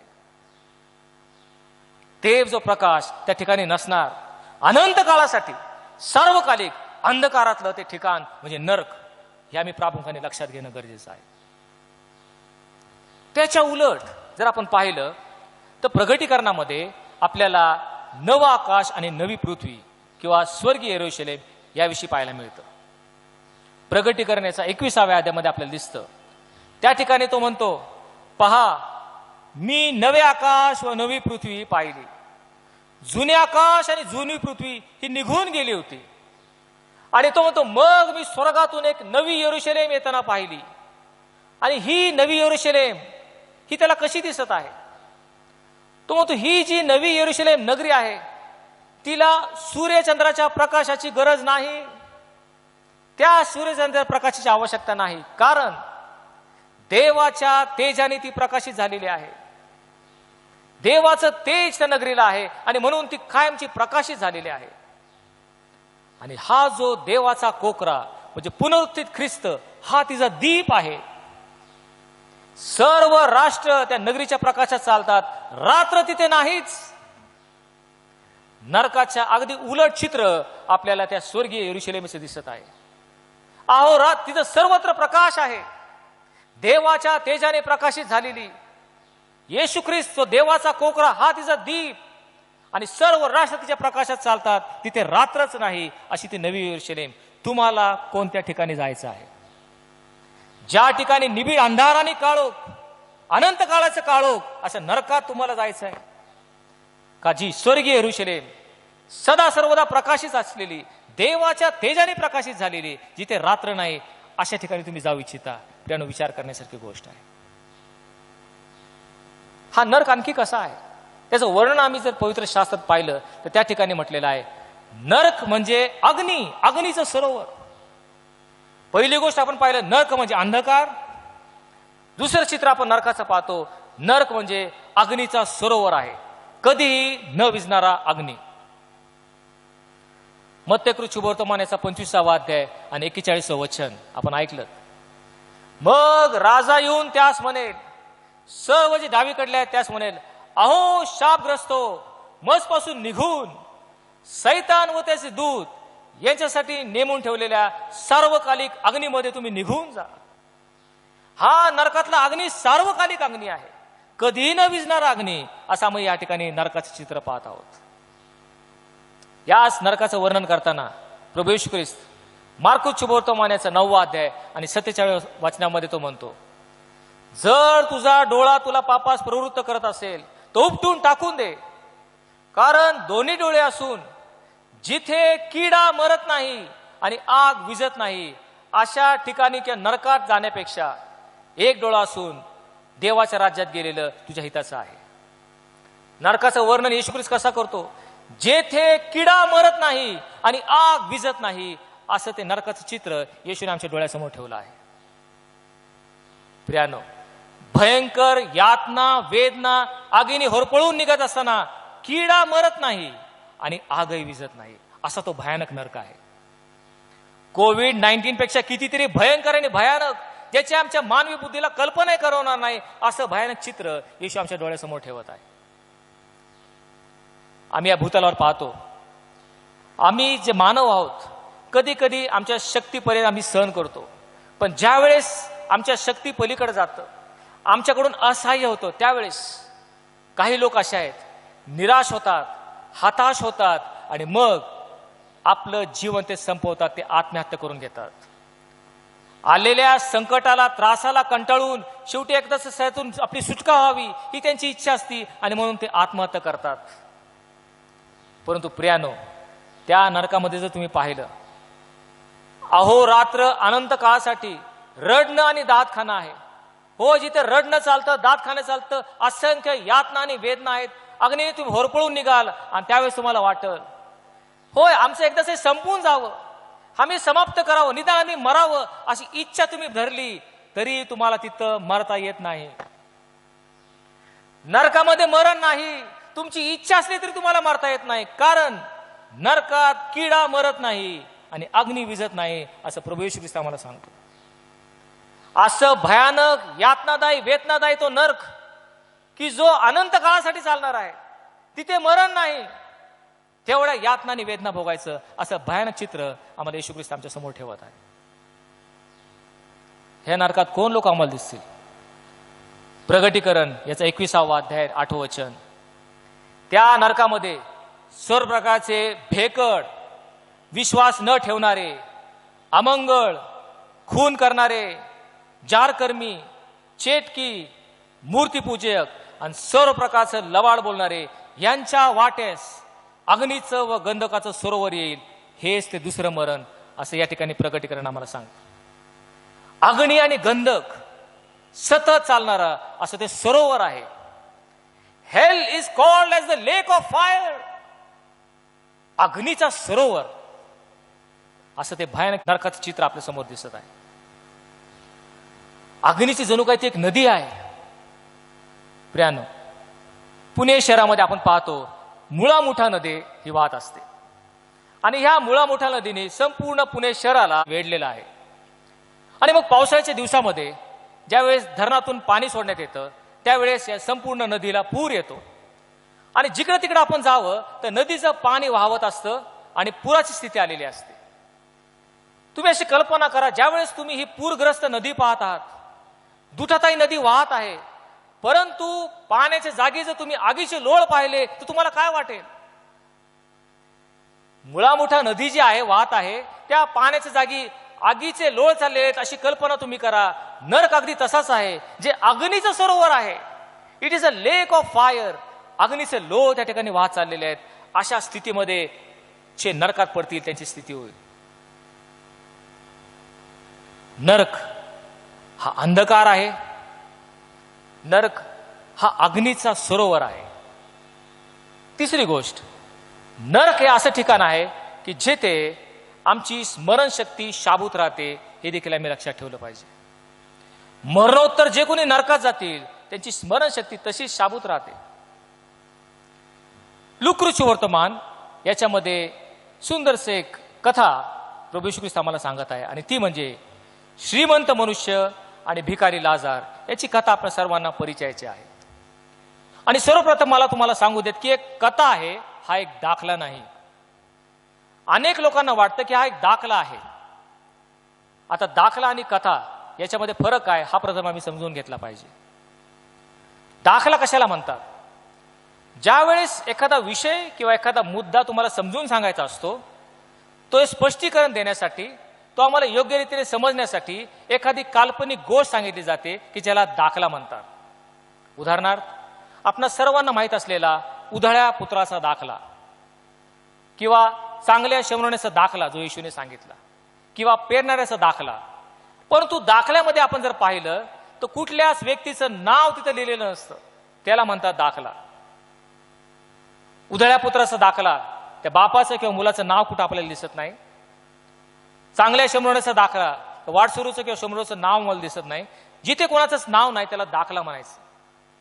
परंतु श्रीमंत मनुष्य आणि भिकारी लाजार हा दाखला नाही, एक सत्य कथा आहे, गोष्ट आहे. कारण तिथे भिकारी लाजार हे नाव आम्हाला दिसतं, त्या मनुष्याचं नाव आलेलं आहे. त्याचप्रमाणे अब्राहम हा देखील आम्हाला तिथे दिसतो आणि म्हणून एक सत्य कथा आहे. चला तर पाहूयात श्रीमंत मनुष्य आणि भिकारी लाजार यांची सत्य कथा काय हे जाणून घेण्याचा प्रयत्न करूयात. एकदा एक श्रीमंत मनुष्य होता आणि तो आलिशान घरामध्ये राहत असे. तो जांभळे तलमताकाची वस्त्र घालत असेत आणि मेजावर पंचपक्वानं तो खात असत. अशा रीतीने थाटा माठानं ख्याली कुशाली नेणारा श्रीमंत मनुष्य, त्याच्या दाराजवळ फोडांनी भरलेला दरिद्री लाजार नावाचा मनुष्य याला टाकण्यात आलं होतं. निदान ह्या श्रीमंत मनुष्याच्या मेजावरून पडलेले तुकडे हे खाऊन आपलं पोट भरावं अशी त्याची खूप इच्छा होत असेल आणि कुत्रे येऊन त्याचे फोड चाटीत असत, असं दृश्य आम्हाला दिसतं. श्रीमंत मनुष्य सुखी समाधानी ऐश्वरी जीवन जगत आहे. त्याच्याच दारामध्ये एक भिकारी दरिद्री लाजार परंतु भुकेने व्याकुळ असलेला आहे. हे दोन चित्र आम्हाला दिसत आहेत. मग पुढं असं म्हटलंय, एक दिवस लाजार मेला आणि देवदूतांनी येऊन त्याला घेऊन अब्रामाच्या कुशीशी सुखलोकात जाऊन त्याला ठेवलेला आहे. मग तो श्रीमंतही मेला, त्याची उत्तर क्रिया करण्यात आली आणि तो अधोलोकात यातना भोगण्यासाठी गेला असं म्हटलेलं आहे. आणि मग यातना भोगत असताना त्या अग्नीतून होरपळून निघत असताना हा श्रीमंत मनुष्य वर अब्रामाकडे त्याने दृष्टी लावली आणि अब्रामाला तो म्हणतो, हे बापा अब्रामा, त्या लाजाराला मजकड पाठव. पहा, मरणोत्तर अधोलोकात आहे, पण तो श्रीमंत मनुष्य पूर्णपणे तो ओळखू शकतो. हा अब्राम आहे, त्याला दिसतं, तो ओळखतो. तो भिकारी लाजार जो माझ्या दाराजवळ पडलेला आहे, भीक मागत होता, याची पूर्ण जाणीव आणि कल्पना त्या श्रीमंत मनुष्याला अधोलोकात होते. आणि म्हणून अधोलोकात स्मरणशक्ती आहे. जे आम्ही या जीवनात केलेलं आहे ते सर्वाचं स्मरण आम्हाला अधोलोकात होतं हे आमच्या लक्षात येतं. होय, त्या मनुष्याला काय वाटलं असेल, तो श्रीमंत मनुष्य काय आठवण करत असेल, हा तो भिकारी लाजार, त्या लाजाराने मी कशी वागणूक दिली याचं सर्व स्मरण त्या मनुष्याला अधोलोकात होतं. होय, ते जगात असताना मी धनाढ्य होतो, श्रीमंत होतो, होय ऐश्वर्य माझ्या पायाशी लोळण घेत होतं, त्यावेळेस हा जो भिकारी लाजार आहे माझ्या दाराजवळ होता आणि मी निर्दयपणे त्याच्याशी वागलो, हे अधोलोकात ते श्रीमंत मनुष्याला आठवत असेल. ह्या लाजाराला मी तुच्छतेने वागलो, मी त्याचा तिरस्कार केला, मी त्याकडे दुर्लक्ष केलं, त्याला मदतीची मला संधी असताना देखील मी त्याकडे दुर्लक्ष केलं. हे संपूर्ण चित्र त्या श्रीमंताला त्या अधोलोकात होत आहे, त्याला पश्चाताप होत आहे. प्रियांनो, मरणोत्तर अधोलोकात देखील ह्या जगातली स्मरणशक्ती त्याची कायम होती. आपण अंतर्मुख होऊयात, आत्मपरीक्षण करूयात. आमच्या गत जीवनामध्ये ह्या श्रीमंत मनुष्यासारखं आम्ही एखाद्याला तुच्छतेने वागवले आहे का? एखाद्याचा तिरस्कार केलेला आहे का? एखाद्याविषयी आम्ही निर्दय झालेलो आहोत का? त्याला दुःख होईल, त्याला यातना होतील असे अपमानास्पद कोणाशी आम्ही बोललेलो आहोत का? असेल तर आजच आपण त्या व्यक्तीशी संपर्क साधून आपण त्याची क्षमा मागूया. कारण प्रियानो, उद्या आम्हाला पाहायला मिळेल का नाही आम्हाला ठाऊक नाही. आणि जर आम्ही क्षमा न मागता जर अधोलोकात गेलो तर त्या अधोलोकात अनंत कालासाठी एका गोष्टीचा पश्चाताप आम्हाला होईल की त्या व्यक्तीशी मी निर्दयपणे वागलो, मी त्याचा तिरस्कार केला, त्याच्या तुच्छतेने वागलो, अपमानास्पद त्याशी बोललो, त्याला दुःखी केलं. ही भावना अनंत काळासाठी आम्हाला अधोलोकात होऊ शकते. नरकात ओळख आहे हे आम्ही लक्षात ठेवलं पाहिजे. त्या श्रीमंत मनुष्याला नरकात सुद्धा त्या भिकारी लाजारची ओळख त्याला होती. पुढे तो म्हणतो, त्याला माझ्याकडे पाठव. कशासाठी? ह्यासाठी की त्याने आपलं बोट पाण्यात बुडवून माझी जीभ थंड करावी, कारण ह्या ठिकाणी मी यातना भोगत आहे. पहा प्रियांनो, अधोलोकात असलेल्या त्या श्रीमंत मनुष्याकडे नीट पहा. ह्या जगामध्ये जीवन जगत असताना आलिशान बंगल्यामध्ये राहत होता, जांभळे वस्त्र तो घालत होता, पंचपक्वान तो खात होता, परंतु त्या अधोलोकात पाण्याच्या एका थेंबासाठी तो तरसत आहे, तडफडत आहे. लाजाराला पाठवून माझी जीभ एका पाण्याच्या थेंबाने थंड करावी असं तो म्हणतो. असं ते भयंकर ठिकाण आम्ही पाहत आहोत. अग्नीच्या ज्वालांनी पेटलेलं, अग्नी आणि गंधरस पडत असलेलं असं तो नरक, याचं चित्र आमच्या डोळ्यासमोर आहे. कोविड-19 पेक्षा कितीतरी भयानक आणि भयंकर चित्र, जिथे विश्रांती नाही, जिथे मरण नाही, नुसतं अग्नी आणि गंधक अनंत कालासाठी त्या ठिकाणी आम्हाला पडावं लागणार आहे. अब्राहम त्या मनुष्याला म्हटला, मुला, तू आपल्या आयुष्यात सुख भरून पावला आणि हा लाजार दुःख भरून पावला, याची आठवण कर. अब्राहम तर म्हणतो, आठव त्या भूतलावर तू काय केलंस. ज्यावेळेस त्याच्याकडे सुख समृद्धी होती, धनाढ्य होतं, श्रीमंत होतास, त्यावेळेस ह्या भिकारी लाजाराकडे तू दुर्लक्ष केलंस. आता हा भिकारी लाजार समाधान पावत आहे आणि तू यातना भोगत आहेस. किती विरोधाभास आम्हाला दिसत आहे. जगात असताना श्रीमंत मनुष्य कसा होता, अधोलोकात तो कसा आहे आणि लाजार कसा आहे, या ठिकाणी आपण पाहतो. प्रियानो, हा संदेश चालू असताना आज या क्षणाला त्या श्रीमंत मनुष्य त्या अधोलोकात काय विचार करत असेल? तो हाच विचार करत असेल, 2000 वर्षापूर्वी ज्यावेळेस मी या भूतलावर होतो, श्रीमंत होतो, धनाढ्य होतो, परंतु मी श्रीमंत असताना सुद्धा मला आशीर्वाद मिळाला होता, पण दुसऱ्यांसाठी मी आशीर्वाद असं झालो नाही. दुसऱ्यांना मी मदत करू शकलो असतो, सहाय्य करू शकलो असतो, ह्या भिकारी लाजाराला मदत करू शकलो असतो, पण मी केली नाही. ह्याचा पश्चाताप आजही त्या श्रीमंत मनुष्याला अधोलोकात होत असेल.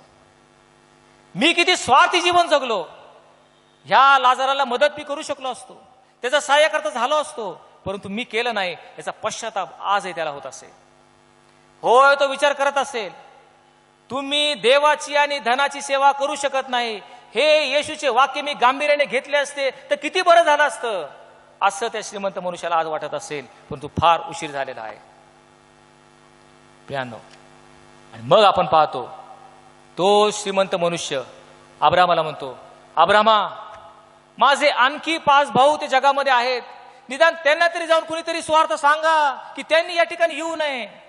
या ठिकाणी असे यातना आहेत, वेदना आहेत, अनंत काळामध्ये अग्नी सरोवरामध्ये पडणं आहे, त्या माझ्या भावाकडे जाऊन सांग की त्यांनी या ठिकाणी येऊ नये. परंतु फार उशीर झाला होता. आम्हाला संधी फक्त आमच्या मरेपर्यंत असते. या जीवनामध्ये आम्हाला संधी आहे प्रियानो, आम्हाला फक्त एकच संधी असते. मरणानंतर आम्हाला काही करता येत नाही. एक तर आम्हाला नरकात किंवा स्वर्गात आम्हाला जावं लागेल. एका लेखकानं म्हटलं आहे, if living people new what dead people know, everybody will start following Christ.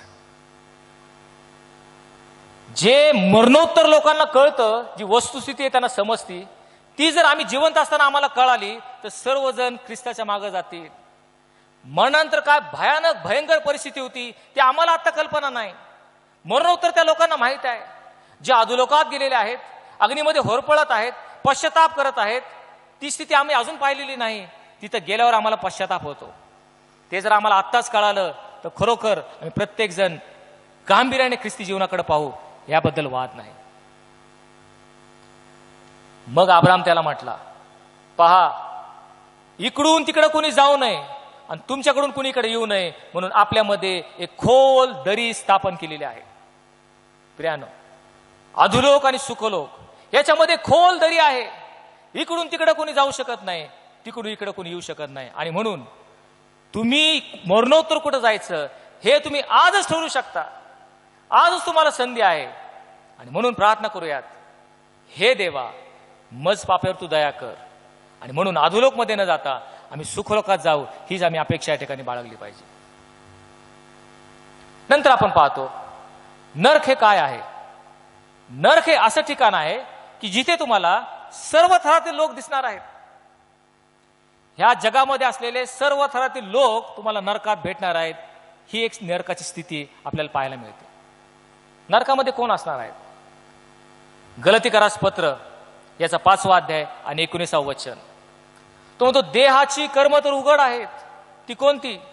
सर्व प्रकारचं वैर, कलह, मत्सर, राग, तट, पक्षभेद, दारूबाजी आणि रंगेलपणा. अशी कर्मे करणाऱ्यांना देवाच्या राज्यात प्रवेश मिळणार नाही. जे सर्व अधर्मी आणि अनैतिक गोष्टी करणार आहेत ते सर्व नरकात किंवा अग्नीच्या सरोवरात टाकले जातील. परंतु एवढेच लोक नरकात नसतील. असे काही लोक आहेत की जे या भूतलावर धार्मिक लोक आहेत, पण त्यांची धार्मिकता वरपांगीपणाचे, ढोंगीपणाचे असे धार्मिक लोक सुद्धा आम्हाला नरकात दिसतील. हे लोक कोण? हे लोक आम्हाला मत्तकृत वर्तमान याचा 7वा अध्याय आणि 22व्या वचनामध्ये दिसतात. त्या ठिकाणी येशू ख्रिस्त म्हणतो, प्रभो प्रभो म्हणणाऱ्या प्रत्येकाचा प्रवेश स्वर्गामध्ये होईलच असं नाही.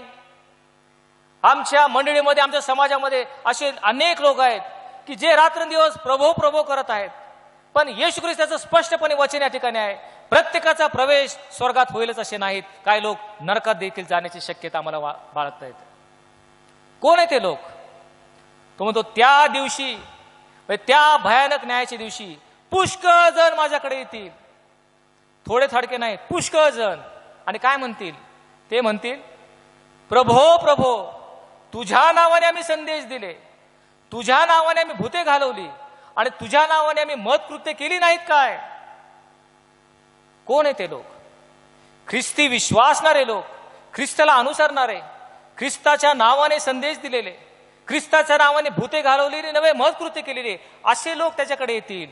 आणि येशू त्यांना म्हणेल, मी तुम्हाला सांगतो, मला तुमची ओळख कधीच नव्हती. अहो अनाचार करणाऱ्यांनो, मजपासून निघून जा. धार्मिक लोक, देवाचा संदेश देणारे, भूते काढणारे, मतकृत्य करणारे लोक, परंतु त्यांच्या वैयक्तिक गुप्त जीवनामध्ये अनाचार होता, अनैतिक गोष्टी होत्या, भ्रष्टाचार होता, गुप्त पातके होते. आणि म्हणून असे लोक आम्हाला नरकात दिसणार आहेत. हे लोक देखील आम्हाला नरकात दिसतील.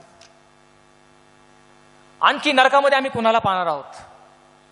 ज्यांनी आपल्या आयुष्याची सुरुवात परमेश्वराच्या भयामध्ये, त्याच्या ज्ञानामध्ये केली, परंतु कालांतराने ते मार्गभ्रष्ट झाले, देवाला सोडून अन्य मार्गाला लागले, पापात बुडाले, पापाच्या खाईत गेले. असे लोक सुद्धा आम्हाला नरकात शेवटी दिसणार आहेत. त्याचे एक उत्तम उदाहरण म्हणजे शलमोन राजा, दाविदाचा मुलगा शलमोन. ह्या शलमोन राजाला परमेश्वराने दैवी ज्ञान आणि बुद्धी दिलं होतं. हा शलमोन राजा इस्रायलाच्या सिंहासनावर विराजमान झाला. तो इस्रायलाचा एक सुवर्ण काळ होता. आणि शल्मोनाला विवेकी बुद्धी आणि चातुर्य, दैवी शक्ती त्याला दिली होती. हा शल्मोन संपूर्ण जगात प्रख्यात होता, प्रसिद्ध होता. तेव्हा ह्या शल्मोनानं परमेश्वरासाठी एक भव्य मंदिर बांधलं. मग परमेश्वराने शल्मोनाला दृष्टांत दिला आणि त्यामध्ये परमेश्वर त्याला म्हटला, जर तू माझ्या आज्ञा पाळशील, माझे विधी तू पाळशील, माझ्या मार्गात तू चालशील, तर तुझे राज्यासन मी निरंतरच स्थापेन. पण जर तू माझ्या आज्ञा पाळले नाहीस, माझ्या मार्गाने तू चालला नाहीस, तर जे तू हे पवित्र मंदिर माझ्यासाठी बांधलेलं आहे ते मी माझ्या नजरेआड करीन आणि माझे जे लोक आहेत त्यांना मी माझ्या देशातून उच्चाटन त्यांचं करीन. आणि मग शल्मोनाने काय केलं? शल्मोन राजा असताना त्याने 1000 बायका केल्या आणि ह्या सर्व स्त्रिया या यहुदी तर विधर्मी स्त्रिया होत्या. त्याला 700 राण्या आणि 300 उपपत्न्या होत्या. आणि ह्या बायकांनी शल्मोनाचं मन भडकवलं. परमेश्वराच्या विरुद्ध मूर्तीपूजा तो करू लागला. हा शल्मोन मार्गभ्रष्ट झाला आणि तो मूर्तीपूजा करू लागला. अनेक दैवदेवांची मंदिरे त्याने स्थापली आणि तो मूर्तीपूजा करू लागला. हा शल्मोन राजा ज्याने 3000 नीतिसूत्र लिहिले, हा शल्मोन ज्याने 1000 गीतं लिहिले, हा शल्मोन ज्याने नीतिसूत्र लिहिलं, त्यासोबत त्याने गीतरत्न लिहिलं, उपदेशक लिहिलं, परंतु हा शल्मोन राजाला जर तुम्ही नरकात पाहिलं तर आश्चर्य मानू नका. कारण जीवनाची सुरुवात त्याने चांगली केली, परंतु शेवट त्याचा वाईट झाला. मध्येच तो परमेश्वरापासून मार्गभ्रष्ट झाला. आणखी आम्हाला नरकात कोण दिसणार आहे? पहा, त्या श्रीमंत तरुणाकडे नीट निरखून पहा. मत्तकृती वर्तमानाच्या 19व्या अध्यायामध्ये पाहतो. एक श्रीमंत तरुण एकदा येशूकडे आला आणि तो येशूला म्हटला, सार्वकालिक जीवन मिळावे म्हणून मी कोणती चांगली गोष्ट केली पाहिजे? आणि येशूने त्याला म्हटले, जीवनात येऊ पाहतोस तर आज्ञा पाळ. तो तरुण येशूला म्हटला, पहा, मी आज्ञा पाळत आलेलो आहे. हे ऐकल्यावर येशूने त्याच्याकडे निरखून पाहिलं आणि त्याच्यावर प्रीती केली असं म्हटलेलं आहे. येशूला त्याचं आश्चर्य वाटलं. एक तरुण आहे, श्रीमंत आहे, तरी तो आज्ञा पाळला नाही, आज्ञा पाळलेल्या आहेत. मग तो तरुण येशूला म्हटला, आणखी माझ्या ठाई काय गुन्हा आहे? आणि येशू त्याला म्हटला, पूर्ण होऊ पाहतोस तर जी काय तुझी मालमत्ता आहे ती सर्व विकून गोरगरिबांना दे, म्हणजे स्वर्गात तुला संपत्ती मिळेल, आणि चल माझ्या मागे ये. हे ऐकल्यावर तो अति दुःख व खिन्न झाला आणि तिथून तो निघून गेला, कारण तो फार श्रीमंत होता. पैशाचा, मालमत्तेचा लोभ त्याला झाला, ती त्याला सोडेना आणि म्हणून येशूपासून तो निघून गेला. पहा प्रियांनो, हा श्रीमंत तरुण जीवनामध्ये आलेला होता, सार्वकालिक जीवन त्याला प्राप्त झालेलं होतं, एक पाय त्याचा स्वर्गात होता, पण फक्त एक आज्ञा त्याने पाळलेली नाही. येशू त्याला म्हटलं, सर्व काय देऊन टाक आणि माझ्या मागे ये. स्वर्गामध्ये गेलेला तरुण क्षणार्धात नरकामध्ये पडलेला आपल्याला दिसतो. सुरुवात चांगली केली पण शेवट त्याचा वाईट झालेला आपल्याला दिसत आहे. प्रियांनो, शेवटी आपण पाहतो नरक काय आहे. नरक हे अनंतकालिक एक सत्य आहे, हे सर्वात दुर्दैव आहे. नंतर अनंत काळाचा आहे. Hell is for eternity. मत्तकृती वर्तमानाचा 13वा अध्याय आणि 49वा वचन. युगाच्या समाप्तीस देवदूत येऊन नीतिमानातून जे दुष्टांना आहे त्यांना वेगळं करतील आणि त्यांना अग्नीच्या भट्टीत टाकतील, तिथे रडणे व दातखानी चालते. नरक आहे ती एक अग्नीची भट्टी, अनंत काळासाठी चाललेली एक अग्नीची भट्टी, असे ती नरक आहे. प्रियांनो, एखादं संकट, आपत्ती आमच्यावर आली, पेच प्रसंग आला तर आम्हाला एवढंच वाटतं की कधीतरी हे संपेल, आणि म्हणून ती संपण्याची वाट पाहत आम्ही धैर्याने त्या संकटाला तोंड देतो. गेले 6 महिने आपण कोविड-19 या संकटाशी झुंज देत आहोत आणि कुठेतरी आपल्याला वाटतं की हे संपायला पाहिजे, कारण आता सर्वांनाच आता ह्याचा नकोस झालेला आहे. कोरोना व्हायरसमुळे लॉकडाऊन झालं, सर्वजण घरात बसलेले आहेत, अनेकांच्या नोकऱ्या गेल्या, पगारामध्ये कपात झाली, काहींचे व्यवसाय बुडाले आणि कधीच एकदाच संपेल असं आपल्याला 6 महिन्यात वाटू लागलेलं आहे. प्रियांनो, नरक तुम्ही लक्षात ठेवा, अनंत काळासाठी असणार आहे. तो 6 महिन्याचा नाही, 600 वर्षाचा नाही, 6000 वर्षाचा नाही, अनंत काळासाठी रडणं दात खाणं त्याचे चालणार आहे, असं ते नरक ठिकाण आहे. आपण 6 महिन्यात कोविडला कंटाळलोय, तिथं अनंत काळासाठी कधीच न संपणारा असं ते अग्नीचं सरोवर आहे. एखाद्या मनुष्याला जर 10 वर्ष तुरुंगवास झाला तरी ह्या अपेक्षाने तो तुरुंगात जातो की 10 वर्षानंतर मी सुटून परत येणार आहे, ही त्याला एक आशा असते. एवढंच नव्हे, ही पृथ्वी जर तुम्ही पाहिली त्याला सुद्धा एक आरंभ आहे आणि एक अंत आहे. उत्पत्ती 1:1 मध्ये आपण वाचतो, प्रारंभी देवाने आकाश व पृथ्वी ही उत्पन्न केली. आणि प्रगटीकरण 21 अध्याय याच्या पहिल्या वचनामध्ये आपण वाचतो, नंतर मी नवे आकाश व नवी पृथ्वी ही पाहिली, जुने आकाश व जुनी पृथ्वी ही निघून गेली होती. प्रत्येकाला आरंभ आहे आणि अंत आहे. या पृथ्वीला एकदा अंत आहे, परंतु नरक किंवा अग्नीचा सरोवर असं ठिकाण आहे की ज्याला अंतच नाही. अनंत काळासाठी गंधक आणि अग्नी याचा वर्षाव, रडणे आणि दात खाणे, अंधकार, ह्या ठिकाणचं सर्व चित्र आपल्याला त्या ठिकाणी दिसत आहे. भयानक गोष्ट आहे प्रिया, आपल्या मानवी बुद्धीला कल्पनाही करवणार नाही असं भयानक चित्र आपल्या डोळ्यासमोर आहे. काही झालं तरी आम्ही त्या ठिकाणी जाऊ नये असं आम्हाला वाटतं. आणि म्हणून आज आपण पाहिलं नरक काय आहे. नरक निबिड अंधकार आणि काळोख असं ते ठिकाण आहे. नरक काय आहे? नरक अनंत काळासाठी एक अग्नीचा सरोवर, it is a lake of fire. नरक काय आहे? असं ठिकाण आहे की जेथे जगातली सर्व गोष्टीचं आठवून पश्चाताप आम्हाला होईल, असं ते एक ठिकाण आहे नरक. नरकामध्ये आम्हाला सर्व प्रकारचे लोक भेटणार आहेत, काही दुर्जन आहेत, काही धार्मिक आहेत. नरक हे एक अनंत काळाचं सत्य आहे. अशा प्रकारचा नरक आपण पाहिलं. नरकात काय नाही हे शेवटी आपण पाहूयात. 2 गोष्टी नरकात नाहीत. पहिली गोष्ट, there is no mercy in hell. नरकात दयामाया नाही. तिताला पत्र याचा 3 अध्याय 5 वचन, देवाने आपल्यावर दयेनुसार आपणास तारिले आहे. आमचे जे तारण झालेलं आहे ती केवळ देवाची आमच्यावर दया आहे. म्हणून तारण आमच्या कर्तृत्वाने नाही, आमच्या धडाडीने नाही, आमच्या सर्व सद्बलाने नाही, तर तारण ही देवाची कृपा आमच्यावर आहे, त्याची दया आहे. देवाच्या दयेने आम्हाला तारण प्राप्त झालेलं आहे. परंतु नरकात देवाची दया नाही. नरकामध्ये देवाची समक्षता नाही, त्याची दया नाही, त्याची कृपा नाही. अशा प्रकारे देवाची दया नसलेले ठिकाण नरक आहे. आणि म्हणून आपण पाहतो प्रियांनो, ते येशू ख्रिस्ताकडे पहा. 3.5 वर्ष त्याने सेवा कार्य केलं, परंतु प्रत्येक वेळास आपल्या स्वर्गीय पित्याचा धावा त्याने केला. स्वर्गीय पित्याकडे नेहमीच त्याचं लक्ष जात असत. अनेकांना आपल्या स्वर्गीय पित्याविषयी तो सांगत असत. आपल्या शिष्याला त्याने सांगितलं, पिता आणि मी एक आहोत. ज्याने मला पाहिलंय त्याने पित्याला पाहिलेलं आहे. त्याने पित्याकडे नेहमी प्रार्थना करत असत आणि पित्या त्याची प्रार्थना ऐकत असत. त्याच्या बाप्तिस्माच्या वेळेस पित्याने साक्षी दिली होती, हा माझा परमप्रिय पुत्र आहे, याच्याविषयी मी संतुष्ट आहे. प्रत्येक वेळेस येशू आपल्या पित्याकडे फार बारकाईने पाहत असत, त्याच्यावर तो अवलंबून राहत असत. आपल्या शिष्यांना देखील तो म्हटला होता, पहा मला धरून देतील आणि तुम्ही सर्वजण सोडून निघून जाल, पण मी एकटा नाही, कारण पिता माझ्याबरोबर आहे. त्याला एका गोष्टीची पूर्ण खात्री होती, या सर्व शिष्यांनी मला सोडलं तरी मी एकटा पडणार नाही, कारण पिता माझ्याबरोबर आहे, याची पूर्ण खात्री येशू ख्रिस्ताला होती. पण ज्यावेळेस तो वधस्तंभावर जातो त्यावेळेस पहिल्यांदाच आक्रोश करून जीवाच्या आकंतानं आपलं अंतकरण पिळवटून येशू म्हणतो, माझ्या देवा तू माझा त्याग का केलास. पहा, त्या वधस्तंभावर खेळलेल्या ख्रिस्ताकडे नीट पहा. सदैव आपल्या पित्याला पिता म्हणून संबोधणारा येशू ख्रिस्त आता म्हणतो, माझ्या देवा तू माझा त्याग का केलास.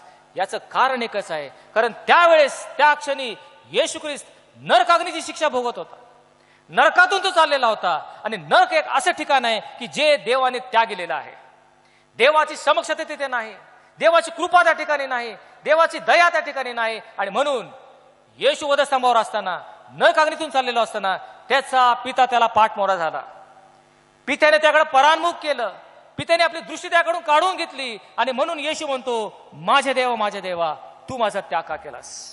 तेथे येशूची एकाकी लढत आपल्याला दिसत आहे. पित्याने पुत्राचा त्याग केला, कारण नरकात देवाचं अस्तित्व नाही. अशा नरकात अनंत काळासाठी आम्ही पडण्याची शक्यता नाकारता येत नाही. आणखी प्रियांनो काय नरक कसा आहे? नरकामध्ये आशा नाही. There is no hope in हेल.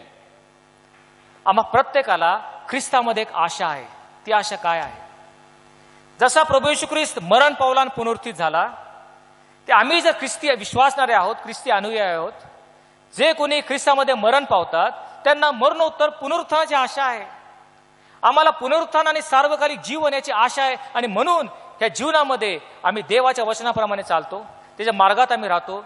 सर्व प्रकारच्या जगाच्या आकर्षणापासून दूर राहून आम्ही देवाकडे जाण्याचा प्रयत्न करतो, कारण आम्हाला एक आशा आहे. परंतु प्रियानो, नरकामध्ये कुठलीच आशा नाही. नरकेतून सुटकेची आशा तुम्ही करू शकत नाही, कारण नरकामध्ये दया नाही आणि नरकामध्ये आशा नाही.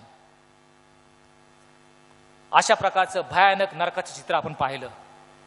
आता तुमच्या लक्षात आलं असेल, कोविड-19 याला आपण भीतो, घाबरतो. त्या सर्व प्रकारे आपल्याला त्याची भीती वाटते. त्यापेक्षा कितीतरी भयंकर आणि भयानक हे नरकाचं चित्र आपल्या डोळ्यासमोर आहे. नरकावर बोलू काही, बोलणं पुष्कळ झालं. आता कृती करण्याची वेळ आलेली आहे. त्या भयंकर नरकातून आमची सुटका व्हावी म्हणून आम्ही काय केलं पाहिजे? मार्कुचे वर्तमान याचा 16वा अध्याय आणि 16व वचन, जो विश्वास धरतो त्याचे तारण होईल आणि जो विश्वास धरत नाही तो शिक्षेस पात्र ठरेल. कारण लक्षात ठेवा, वचन पाठ करायला फार सोपं आहे. मार्क 16:16, जो विश्वास धरतो त्याचं तारण होईल, जो विश्वास धरत नाही तो शिक्षेस पात्र होईल. जो जो कोणी ख्रिस्तामध्ये विश्वास धरत नाही तो नरक अग्नीच्या शिक्षेस पात्र होईल. तारणाऱ्या ख्रिस्तावरील विश्वासाच्या द्वारे आम्हाला त्या नरक अग्नीच्या शिक्षेतून सुटका मिळणार आहे.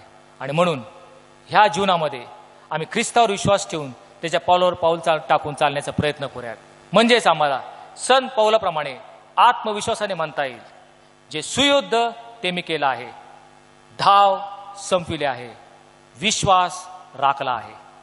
आता राहिले ते हेच की जो नीतिमत्वाचा मुकुट माझ्यासाठी राखून ठेवला आहे, तो जगाचा न्यायाधीश तो मुकुट त्या दिवशी मला देईल. आणि केवळ मलाच देईल असं नाही, तर त्याचं प्रगट होणं ज्याला प्रिय आहे त्या प्रत्येकाला तो देईल. प्रार्थना करूयात.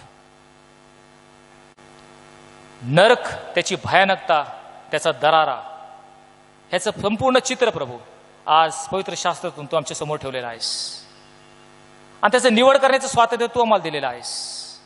निवड आमची आहे. आम्ही कुठे जायचं हे आमच्या निर्णयावर आम्ही ठरू शकतो. आणि म्हणून योग्य निर्णय घेऊन तुझ्या इच्छेप्रमाणे चालण्यास तुझ्या पवित्राचं मार्गदर्शन प्रत्येकाला तू कर अशी मी प्रार्थना करतो. धन्यवाद प्रभू येशू ख्रिस्त, याच्या नावाने मागितलं म्हणून तो ऐक. आमेन.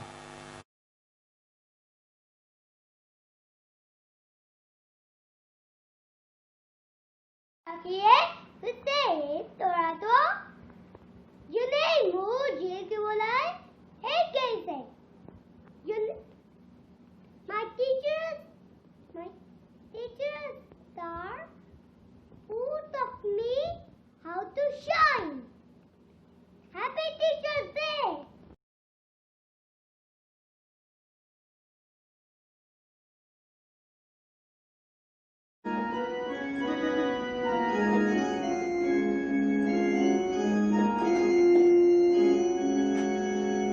Christi Bandhavano Sumata Gaza Christi Bandhavano Sumata Gaza Taran Kalama Sarvajana Taran Kalama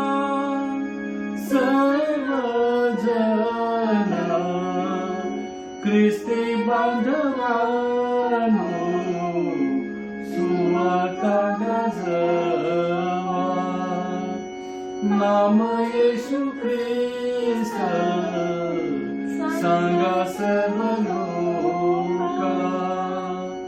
Nama Yeshu Krista Sanga Sarvaloka Kalavata Bhaka Taranacha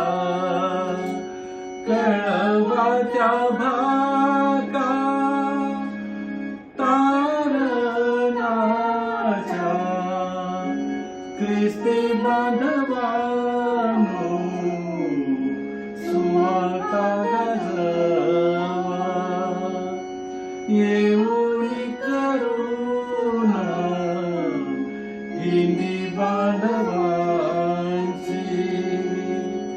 येऊन करुणा इंदी बांधवांची वदा गोष्ट साची काखांबाची वदा गोष्ट साची काखांबाची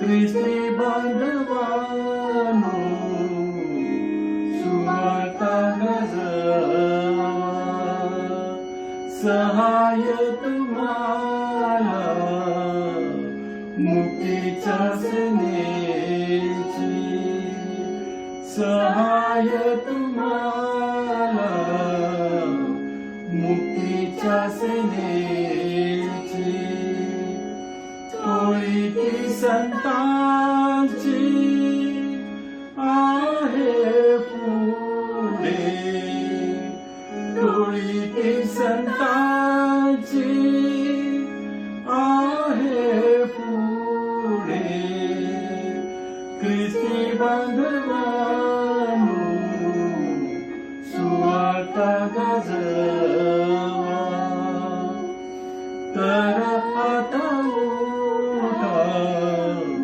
करुणी निश्चय तर आता उठा करुणी निश्चय धरू नका भय कोणाचेही धरू नका भय कोणाचेही ख्रिस्ती बांधवांनो सुवार्ता गाजवा ख्रिस्ती बांधवांनो सुवार्ता गाजवा यावेळेस आपण सर्वजण मिळून प्रभूने शिकवलेली प्रार्थना यावेळेस म्हणूयात. हे आमच्या स्वर्गातील बापा, तुझे नाम पवित्र मानले जाऊ, तुझे राज्य येऊ, जसे स्वर्गात तसे पृथ्वीवर. तुझ्या इच्छेप्रमाणे हो. आमची रोजची भाकर आज आम्हास दे, आणि जशी आम्ही आपल्या अपराध्यांची क्षमा करतो तशीच तू आमच्या अपराधांची क्षमा कर, आणि आम्हास परीक्षेत आणू नकोस, तर आम्हास वाईटापासून सोडव. कारण की राज्य, सामर्थ्य आणि गौरव ही सर्व काळ तुझीच आहे. आमेन. सर्व बुद्धी सामर्थ्या पलीकडे असलेली देवाने दिलेली शांती, तुमची अंतःकरणे व तुमचे विचार देवाच्या आणि त्याचा प्रिय पुत्र येशू ख्रिस्त आमचा प्रभू याच्या ज्ञानात व प्रीतीत राखो. आणि सर्व समर्थ देव, देव जो पिता, देव जो पुत्र आणि देव जो पवित्र आत्मा याचा आशीर्वाद तुम्हावर असो, आणि इथून पुढे सदा सर्व काळ तुम्हा सह राहो. आमेन. हरी टेकताना लेकराला सुख फार, येशू पाशी राहताना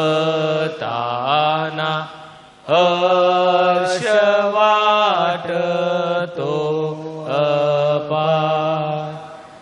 देव बोले प्रेमे फार, टाकी माझ्या वरी भार, टाकी माझ्या वर